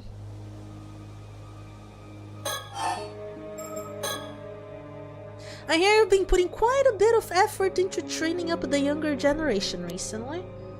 What's your take on today's youth? These damn kids! You I knew it! Useless, the load of them, bunch of pushovers that have led out this new generation. This is the 80s, by the way. This new generation tried to go to their heads. We're the ones who built this country back up after the war, and they're out there strutting around like they own the place, far too big for their britches. My, what a scathing review. Would our resident member of the new generation like to comment at all? Back in my day. Please don't call me that. I hear you've been searching for a successor, though. Given your strong opinion on the matter, I take it that you're struggling. Though I can see why that could lead to a desire for immortality. After all, there's no need to cede your legacy to someone else if you can remain at the reins yourself, That might have been true when I started my research. Oh, I think that isn't the case, no? Oh no, spring chicken. The thought of living for hundreds of years like this ain't exactly appealing anymore. Don't see much point in immortality if I'm already long past my prime. Well, that certainly is different from the rumors. My apologies for jumping to conclusions. You have my wholehearted agreement that immortality doesn't necessarily bring happiness, though. Let me clear up one more thing while we're at it. I've already decided on my successor. Oh? Turns out the perfect candidate was right under my nose the entire time. I haven't told them yet, but they're a sharp one. They'll do a fine job. I said so. I'm glad to hear it. I suppose that would mean that you no longer have any need for immortality then? Who said I wasn't still interested? It simply has nothing to do with my successor. I still intend on continuing my research. For medical advancement, you understand. Think of it as doing my bit for society. Oh, sure. You lot are always quick to assume the worst of whatever I do. How about you mind your own business for a change? Well, there's not much we can say to that. We'll try to be more discerning from now on. The Duality, thank you so much for the hydrate. Thank you. I've already chosen my successor. No need to harp on about it anymore. Already written up my will and passed it off to my lawyer. He'll be sure to let your friends at the police know too. By the way, you're obviously not just some run-of-the-mill cop. Who are you? Yeah, I believe I mentioned it when I introduced myself. I'm just a simple housewife. I'll likely tell. Plus that fellow next to you also got a strange air about him. He's no ordinary person, is he? Damn, he didn't like that. Lie, how observant of you. I suppose you could say that, yes. Doesn't take a genius to see it. One of them phony psychic types, are you? Phony? I hit a nerve, did I? There are far too many of your kind around lately. Cozying up to those in power by feeding them a bunch of nonsense. Liars and cheaters, all of you. Uh-oh. He's angry, bro. You seem to have quite a chip on your shoulder about this, Mr. Yamashina. Don't know if it's because of this occult craze going around, but I've seen far too many folks get taken in by that tribe. Occult craze was a thing in the first game as well. Spiritual phenomena, supernatural, aliens, cryptids, lost civilizations, extrasensory perception, the list goes on. Such unexplainable phenomena are quick to take on a life of their own. A plesiosaur named Nessie living in Loch Ness, sightings of mythical creatures like the Tsuchinoko or Hebagon, the urban legends of the Kuchisake Onna and Hanako-san, television reports of spoon-bending psychics, documentaries featuring spirit photography, new UFOs that become the talk of the school the next day. Those are only a few examples of stories that have captivated the public's interest. Magazines specializing in paranormal phenomena continue to thrive with no end to the craze inside.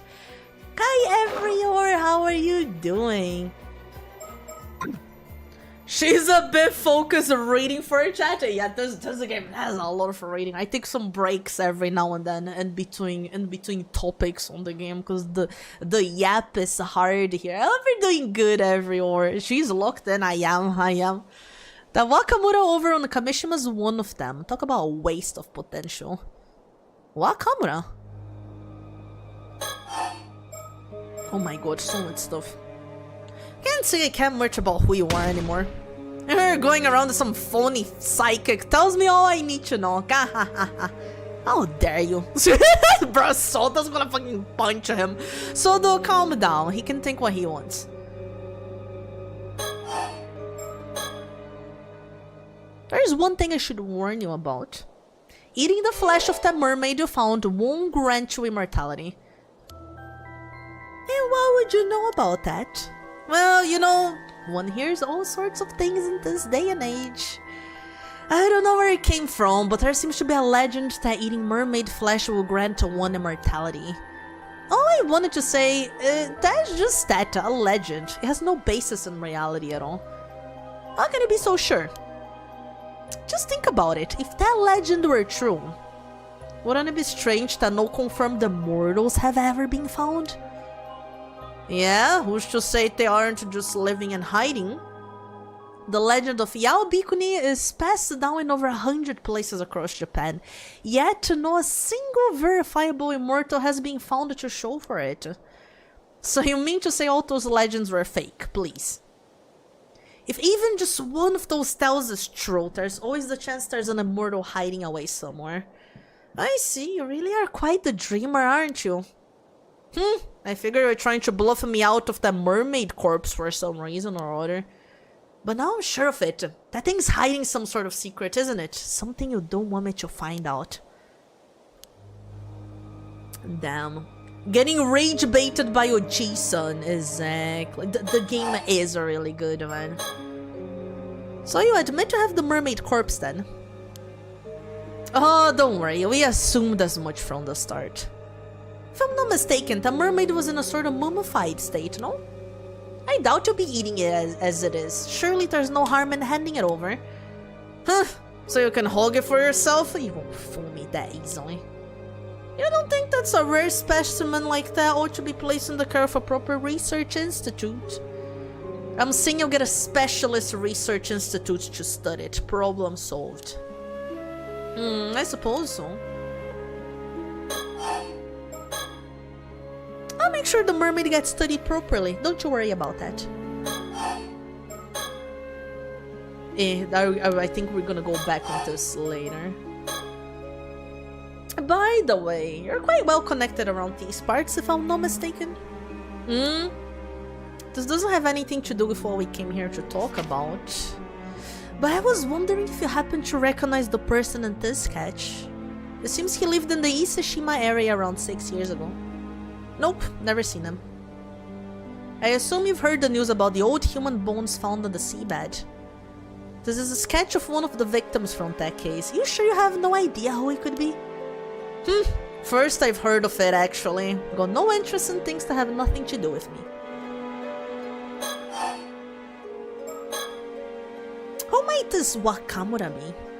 Wakamura, he's one of my prodigies. He's the one currently in charge over on Kamishima. You used to have high hopes for that one, but that changed when he came under the thrall of some phony sorcerer in Tokyo. A phony sorcerer in Tokyo? You heard right. Since then, there's been no end to his nonsense. buying properties out in the mountains, changing company names, all because of something the sorcerer whispered in his ear. He even told me the layout of his house was unlucky and tried to get me to renovate the place. Just recently he was going on about some curse causing a big storm. That's sort of rubbish. Storm caused by a curse, you say? Even said the storm 5 years ago was caused by the same curse. He's been trying to wheedle me into helping him find some way to stop it. But I'm done with him and his ramblings. Man's clearly a lost cause. He'll be coming over here tomorrow morning, but I'm thinking it's time to have someone else take the reins over on Kamishima. I see, so even though you believe in immortality, you refuse to associate with anything to do with the occult. I know, right?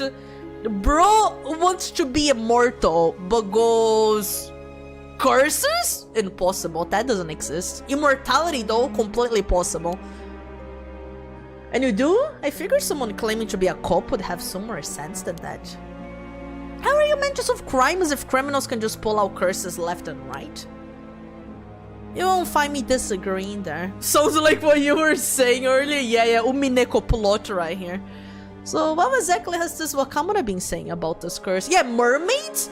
Completely real. Bro literally has a mermaid in his basement or something. But curses? No, impossible. That's not a thing. Hell if I remember. Why don't you go to Kamishima and ask the man yourself? Maybe we will. Thank you for the information. Is there anything you can tell us about the phony sorcerer this Wakamura is so devoted to? Wakamura went on about how there's some big shot who appeared on television. I never heard of him. As I said, just ask him yourself. Of course, we'll be sure to do so.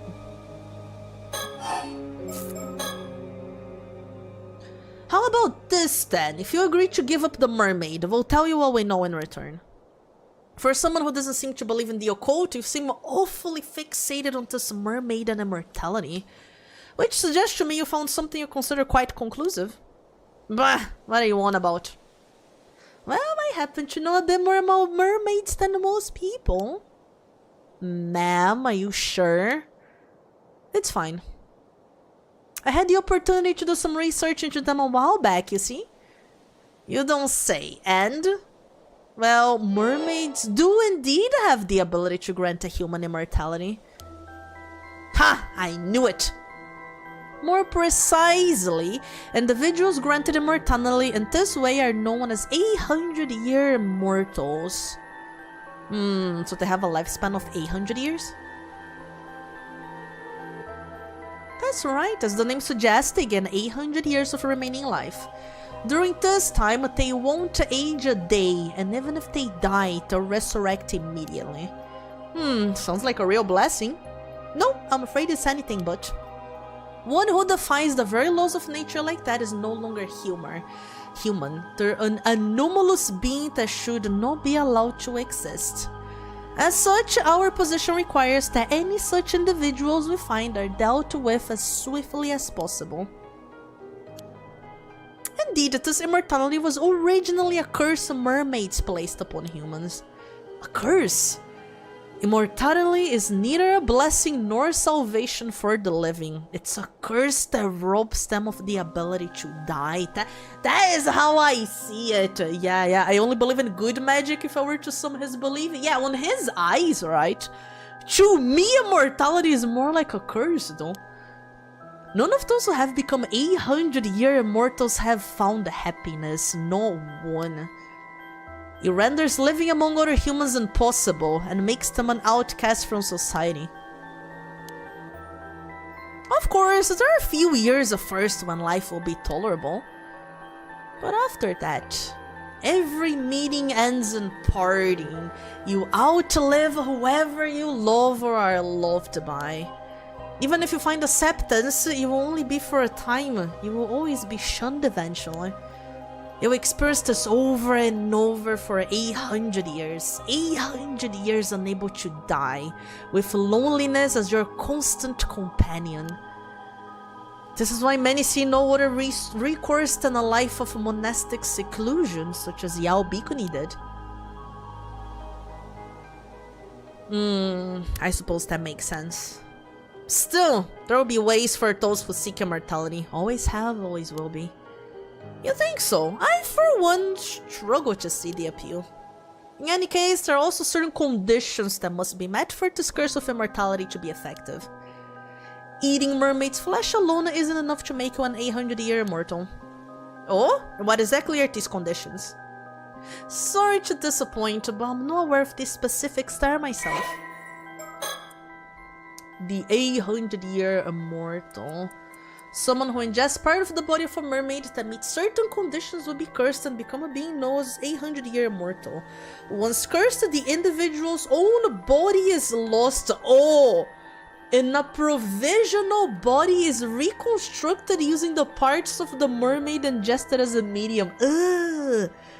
Their soul is then transferred to the provisional body, which they are able to control as if they were their own, with their consciousness presiding over both their soul and body from the head. As such, they could already be considered to be more spirit in nature than human. If the individual is fatally wounded or contracts an illness that results in their death, their body will instantly be restored to its default state, allowing them to revive.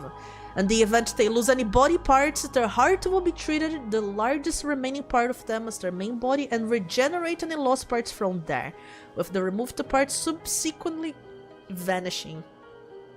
This even occurs in the event that the lost body part is the head. However, these individuals heal from non-fatal wounds at only a slightly faster rate than their bodies would be capable of naturally. As these people feel physical sensations and pain to the same extent they would have in their original body, it is extremely difficult to tell whether an individual is an 800-year immortal or not unless they die, even for the individual themselves.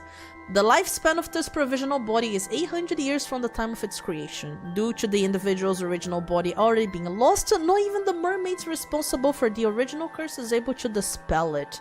The individual will only see the end of their long life once 800 years have passed. I can say this much at least. The mummy you have in your possession is no mermaid.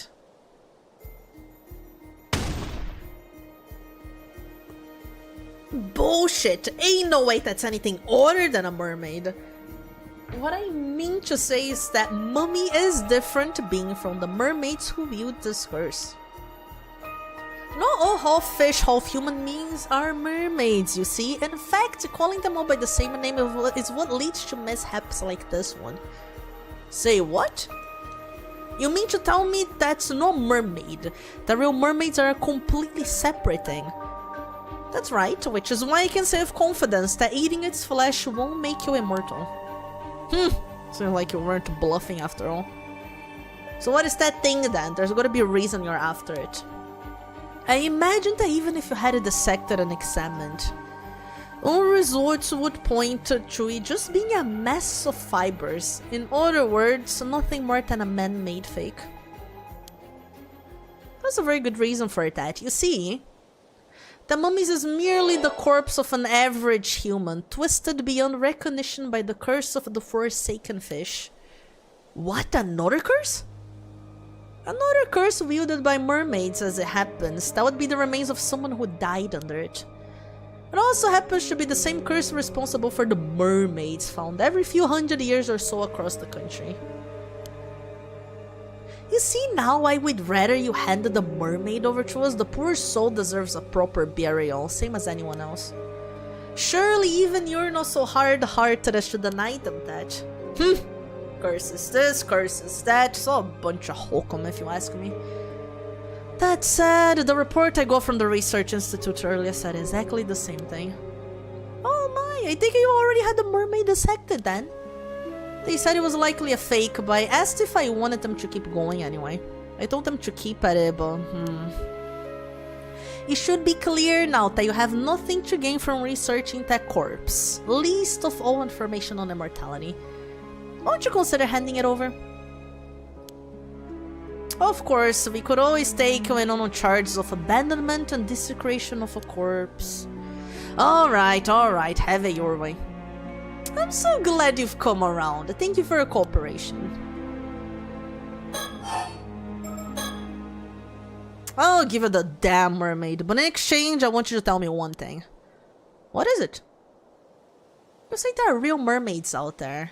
Where are these real mermaids hiding then?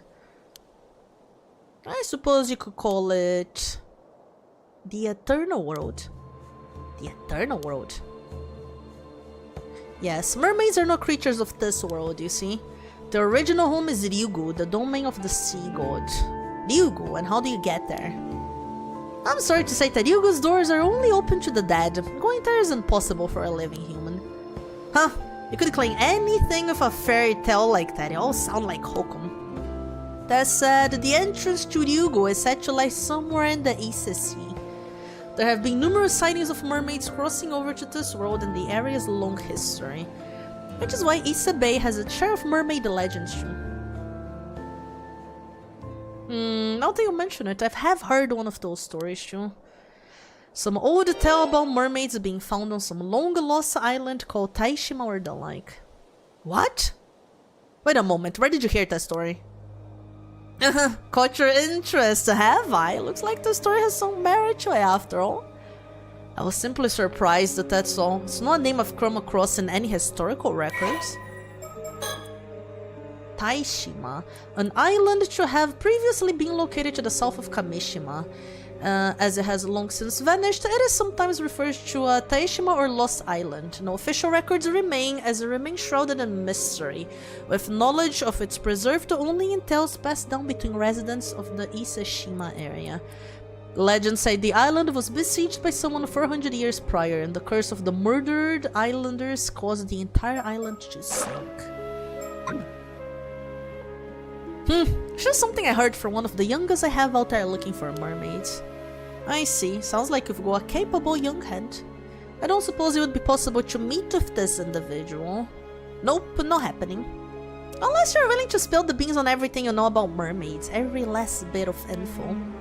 Maybe, just maybe, I'd consider it then. It's clear you're no ordinary housewife after all.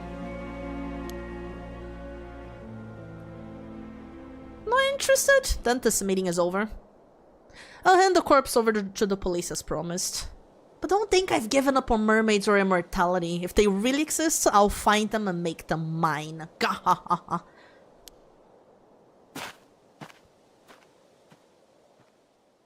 Damn.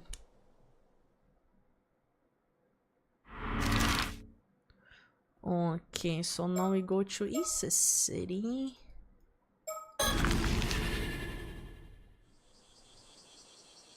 Okay, city area. Oh, so nice. Hey there, you two. Sorry for calling you out here when you're so busy. I figured it'd be best to give you the rundown on our findings as soon as possible. It's no problem, go ahead. Do we have stickers here? What do we have here?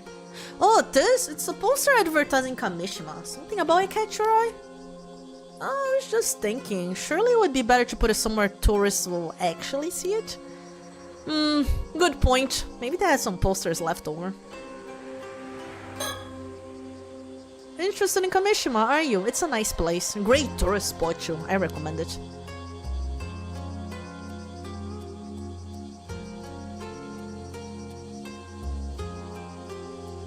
No stickers? No stickers, or am I blind?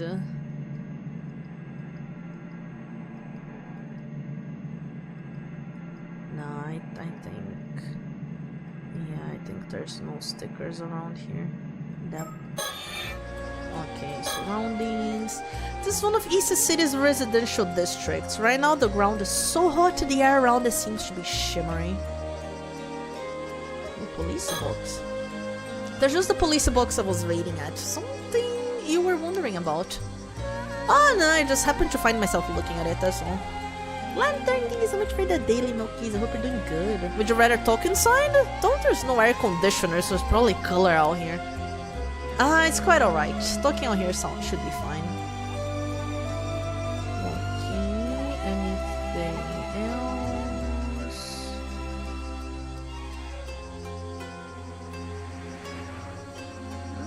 Okay, I think we're all good. Despite the heat, Sodo looks as unruffled as ever. I just hope he isn't just pretending to be alright.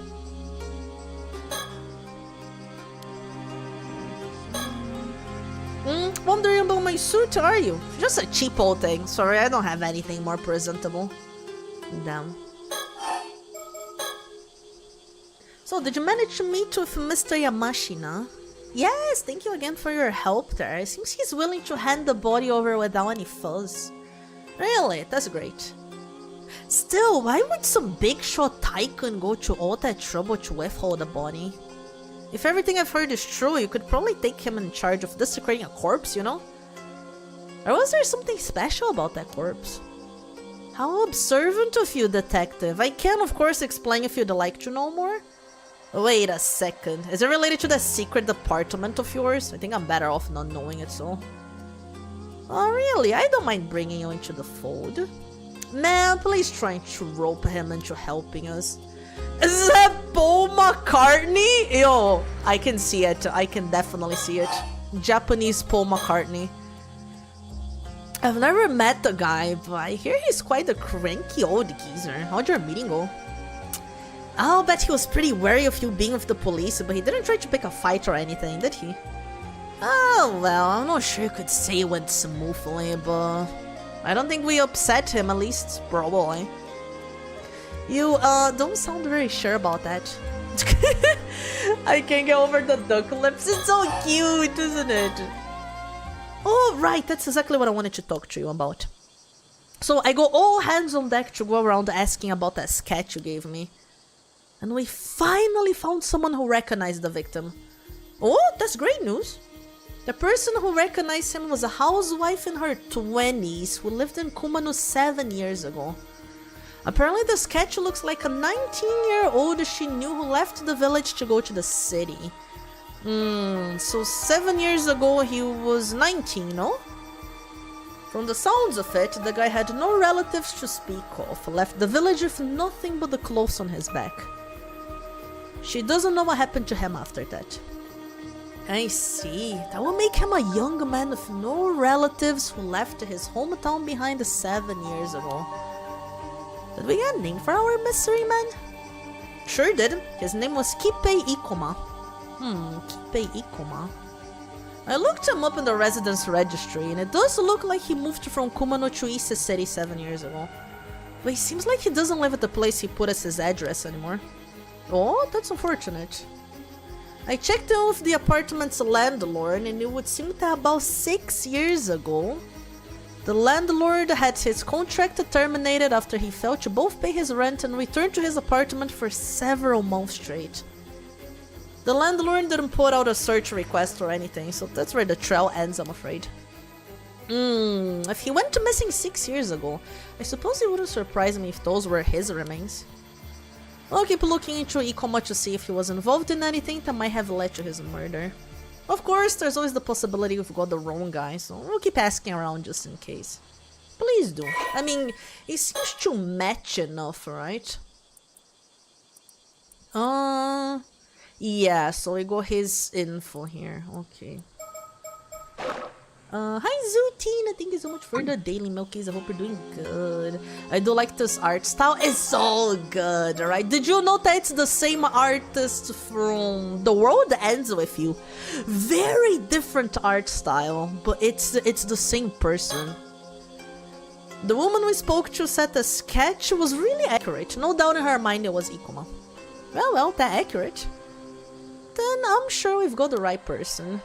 Still, how did you even make that sketch? There was nothing left to the victim but bones. Oh, well, let's just say it's classified for now. Wait, really? Yeah. I remember seeing on the trailer. I also didn't know it. If you go on Steam, I think you can check the game's trailer. And it says that the art is like from the same artist as The World Ends With You. That's pretty cool. Right, I guess that means I shouldn't pry any further. It's such a different art style, right? Especially if you compare the games. The World Ends With You is a little bit more anime. This one's a little bit more realistic. But like, no wonder I like both of them. You know what's a consistency? The thick outlines. Like, The World Ends With You is like that as well. Really, really thick lines.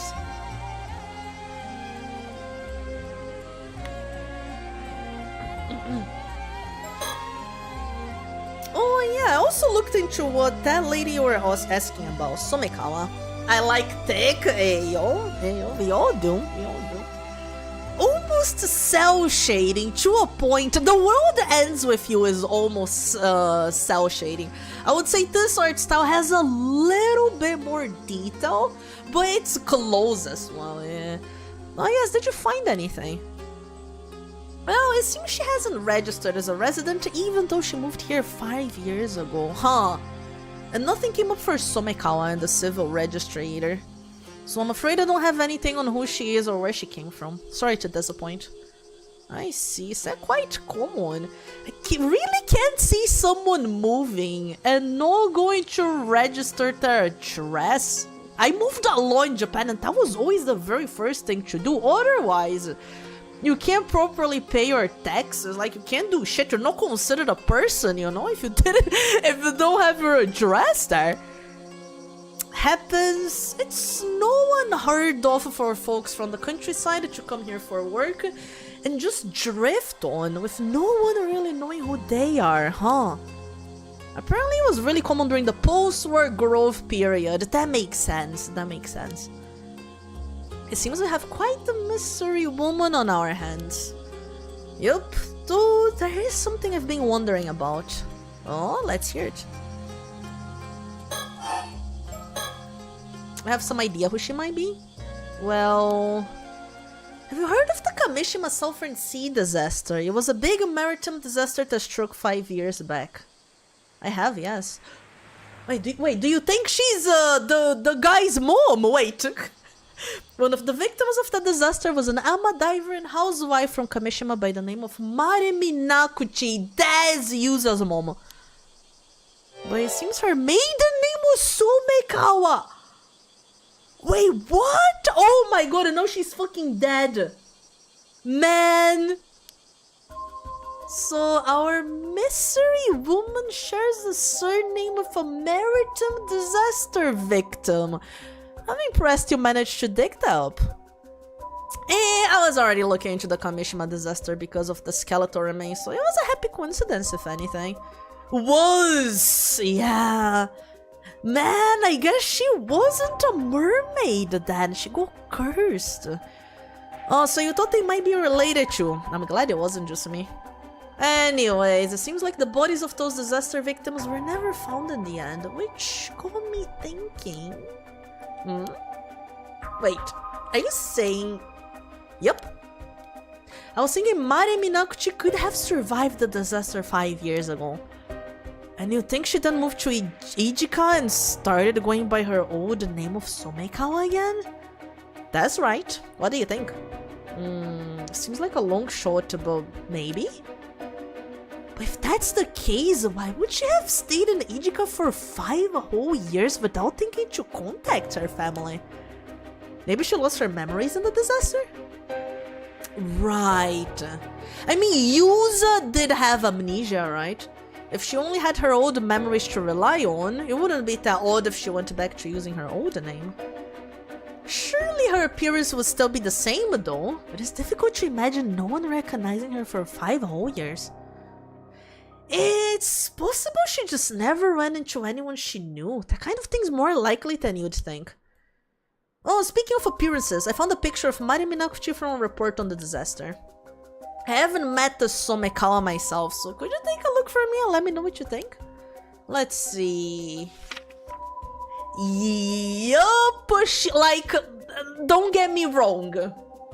Somekawa looks rough. She just seems like Mari after seeing some shit, you know, so it does make sense. What do you think, Sodo? Yeah, look. If she'd aged 5 years and grown badly gaunt, I can certainly see how this woman might come to resemble Miss Somekawa. My thoughts exactly. So you agree it's a pretty solid theory. Certainly worth looking into, yes. But if she really is Mare Minakuchi, there's something else that concerns me. Something else? Oh, oops. This is just what I've heard. But it seems like the islanders over on Kamishima think the Sumari Minakuchi was the cause of the disaster 5 years ago. What? Why would they think that? No idea, but it seems like it's pretty much taken for granted by most of the folks over there. Even just mentioning her name is a sort of taboo. So I was thinking it wouldn't be that odd if she felt she couldn't go back home because of that. Surely not. Seems as good as reason as any why she wouldn't want to come forward anyway. If she really is related to the storm 5 years ago, she's a point of interest regardless of her connection to the skeletal remains. Perhaps it's worth looking into that first. Can I leave talking to Miss Somekawa to you two then? We'll handle that, yes. Okay, all done here. Wait. All done, think. So people believe the Sumari Minakuchi called forth the curse of the raging waves 5 years ago, did they? Didn't expect the curse of raging waves should come up here of all places. Wait. That's it! I remember now. The sole survivor of Taishima, his surname was Somekawa. That's why she's gonna go to Kamishima. There was something else about Somekawa. Wooden books? Surely that'd be too much of a coincidence. Oh, wait! Yuza was looking for something, right? From his mom. Surely it's what's in that wooden box. Well, that's about all I had to report. Thank you, detective. That was very informative. As for our next move, could we ask you to keep looking to Kippei Ikoma first? Roger that. We'll see if we can find Somekawa again and hear what she has to say. Unfortunately, it looks like our trip to Kamishima will have to wait until tomorrow. So it seems. Oh, I had business on Kamishima too? That was actually our original reason for coming here, yes? But now we've gotten caught up in all this other troublesome business, so it looks like dealing with that will have to come first. And here I was hoping to get this over with as soon as possible so I could get back home to my husband. I see, you sure are devoted to your husband. Oh, very much, though I do worry as he never eats properly when I'm not around. That's a true housewife right here. Yeah, man, need to fill his belly. In any case, please do get in touch if you find anything else of note. Even if it's just something out of the ordinary happening, anything could be of help. Sure, will do. Though you're kind of making me worried something might actually happen now. I'd certainly prefer if it didn't. Anyway, we're counting on you, detective. The husband, yeah. Okay. Damn, this is a pretty long recollection.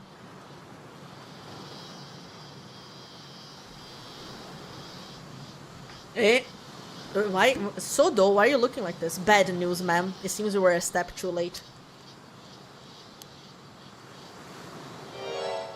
It seems someone came and took the Somekawa woman out to sea just a few minutes ago. Oh, what?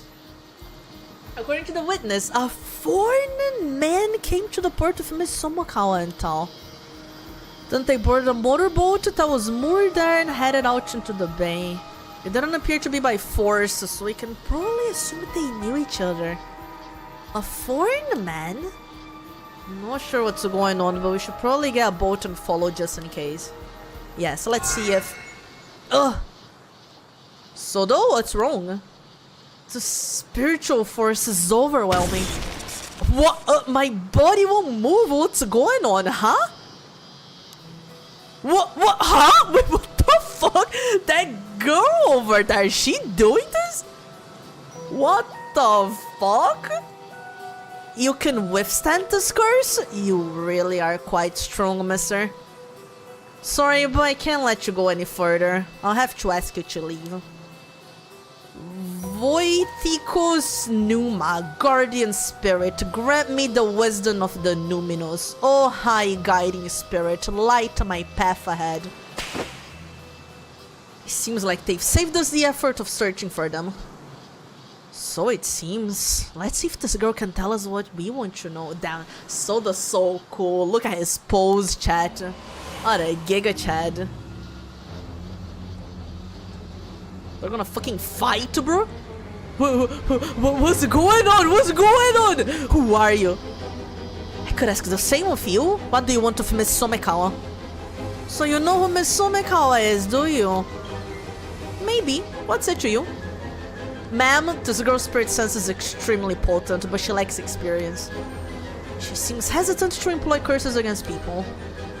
If I have an opening, I can use my Curse of Binding to restrain her. Usually it's too risky to use on ordinary people, but that shouldn't apply here. Alright, I certainly wouldn't mind getting some information out of her, so this is as good as opportunity as any. I'll see if I can get her to lower her guard. When she wavers, I'll signal to you to use the Curse of Binding. Sounds like a plan? Sounds like a plan. On your signal. Use Soda Kiryu's Curse of Binding to restrain your opponent when they let their guard down. Press the Use Curse button to signal to him to use it. We'll have 3 chances to use the curse. Oh boy. Do I should save. Oh my god, gameplay. That's crazy. Okay, actually, chat, you guys are gonna stare at this intense screen here for a bit. Let me go to the bathroom real quick. Fish is here. Okay, there's just no one fishing right now. I'm gonna go to the bathroom real quick. I'm gonna be running some ads here. I'm gonna be right back.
I'm back. Masachika, thank you so much for the daily Milkies. I hope you're doing good. Okay, chat. Okay. Don't scatter, chat. Come back here. It's time to... I don't even know. Bind the witch. What the fuck is going on? Assemble, everyone.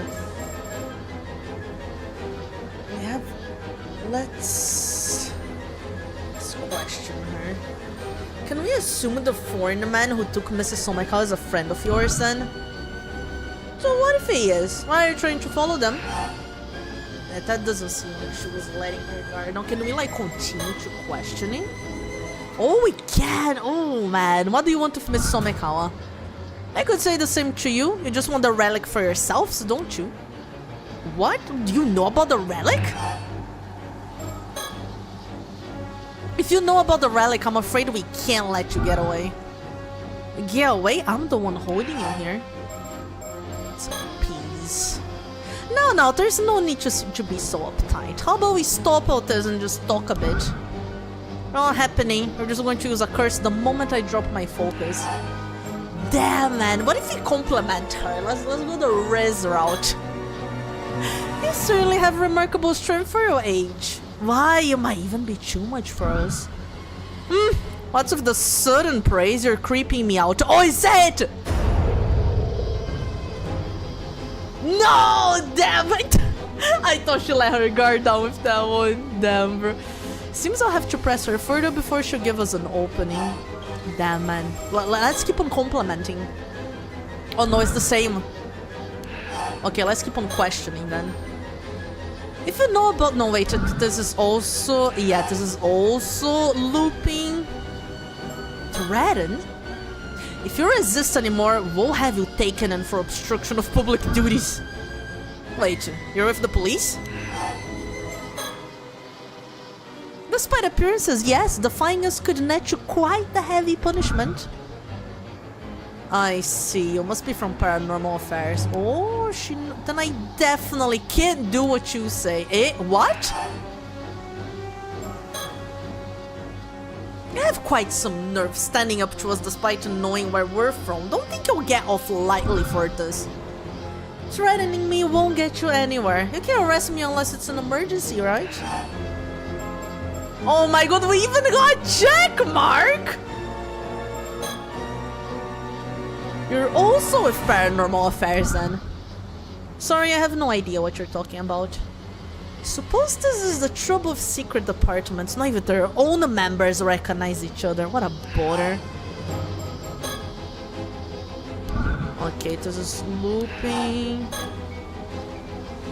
So we're both from Paranormal Affairs, are we? Let's talk. Perhaps there's some way we can help.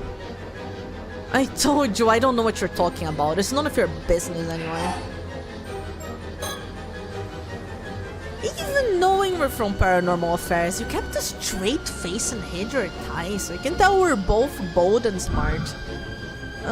Thanks, I guess. Will you give up now? Man, do we have to give up? Wait. Man. Alright, I understand where you're coming from. We won't interfere anymore. So, you can stop now. Ma'am? Oh, really? Wait. Should we? Let's do it. Ah, you grown-ups and your dirty tricks. You did well to be cautious of us, but I'm afraid this is how grown-ups get things done. Now, will you tell us what you're up to here? Well, I suppose I've slowed you down enough. You'll never catch up to the boat now. Black as a starry, guide my path, and with thy merciful hand uphold me. What, she broke the binding? Bye-bye. Confound it. Stop right there. It looks like she's given us the slip. I doubt we'll be able to catch her now. Still, I'm going to have a word with the paranormal affairs about that girl.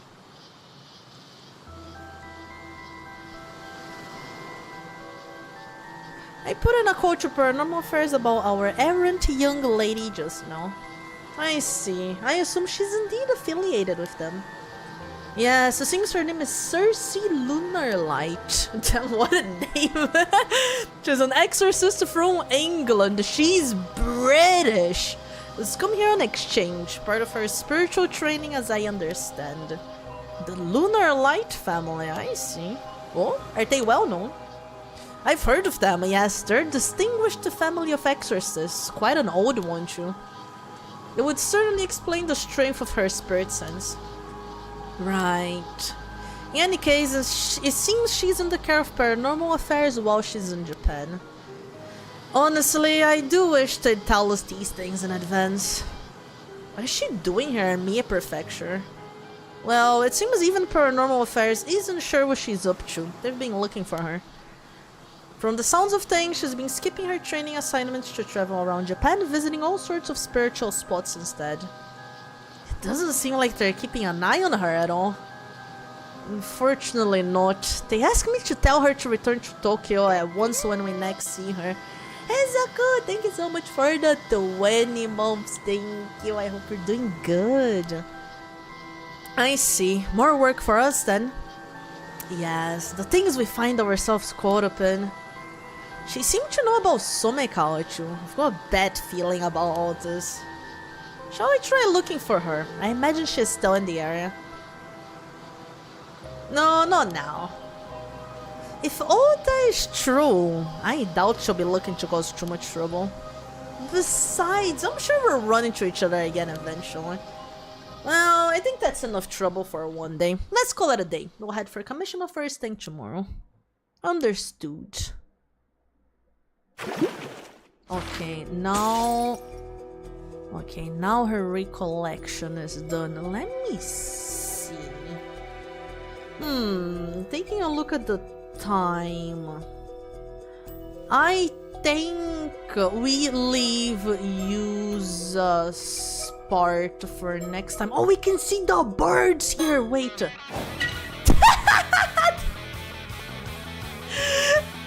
The mockingbird relationship chart.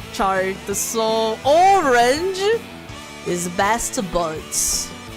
So these two are best buds. Pink is in love. Oh no, so these two are in love with the same bird that we don't know. And this bird is in love with 3 other. But what the fuck? Well, including this one goes both ways, so that's a good match. But this bird also likes 2 other birds, so that's a little concerning. Red is bad blood.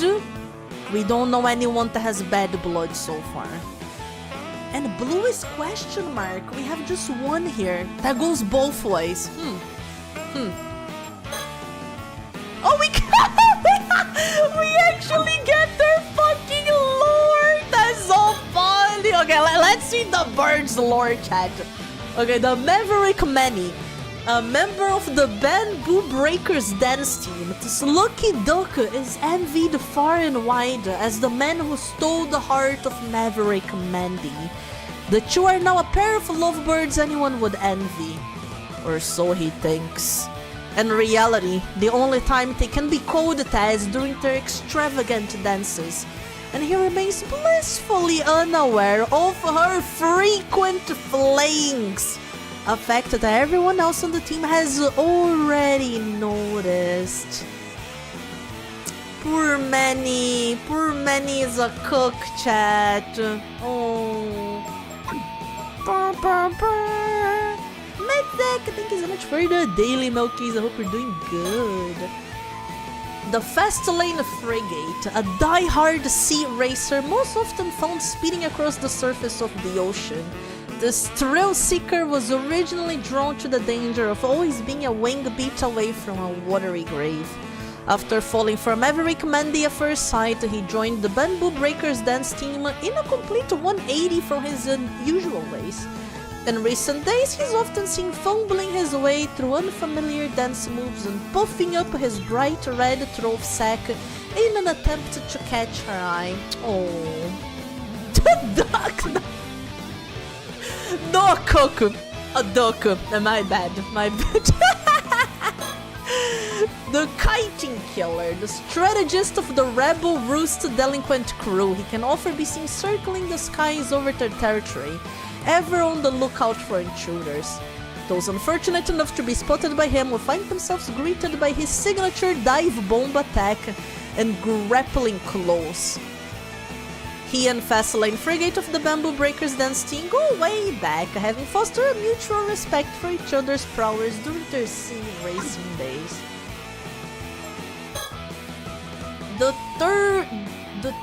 It's the Turninator,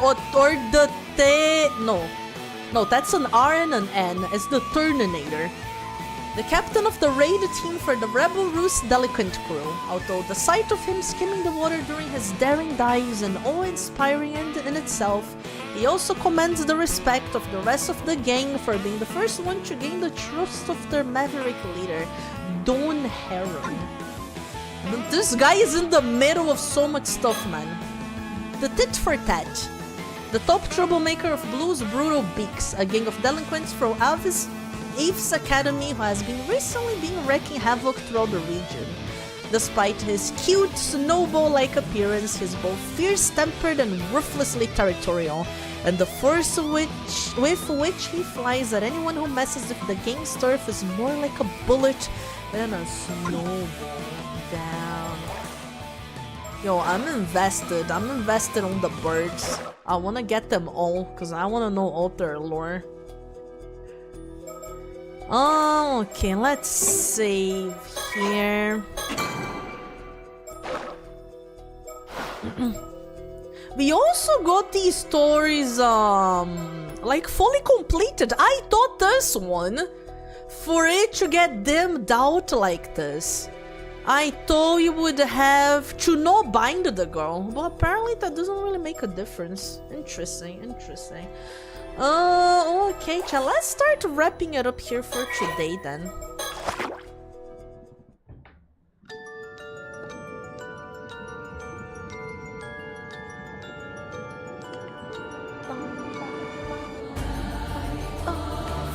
Hours already. Yeah, man, time goes by so quickly. YouTube homies, I am gonna be ending the YouTube stream here. We're still gonna be over on Twitch for just a tiny bit longer until I find someone to raid, but I hope you guys enjoyed the game. I hope you guys had a good time. We're gonna be back tomorrow. What are we playing tomorrow, chat? I forgot. Oh, we're playing tomorrow's a later stream. Almost forgot about that. We're playing Reanimal tomorrow with Sora. That is not gonna be on YouTube actually. That's gonna be on Twitch only. And that's gonna be fun. I hope you guys can watch it. I am planning on doing like highlight videos for it to upload it later, so that's gonna be nice. So that's it, YouTube. I will see you guys next time, probably next week. Bye bye.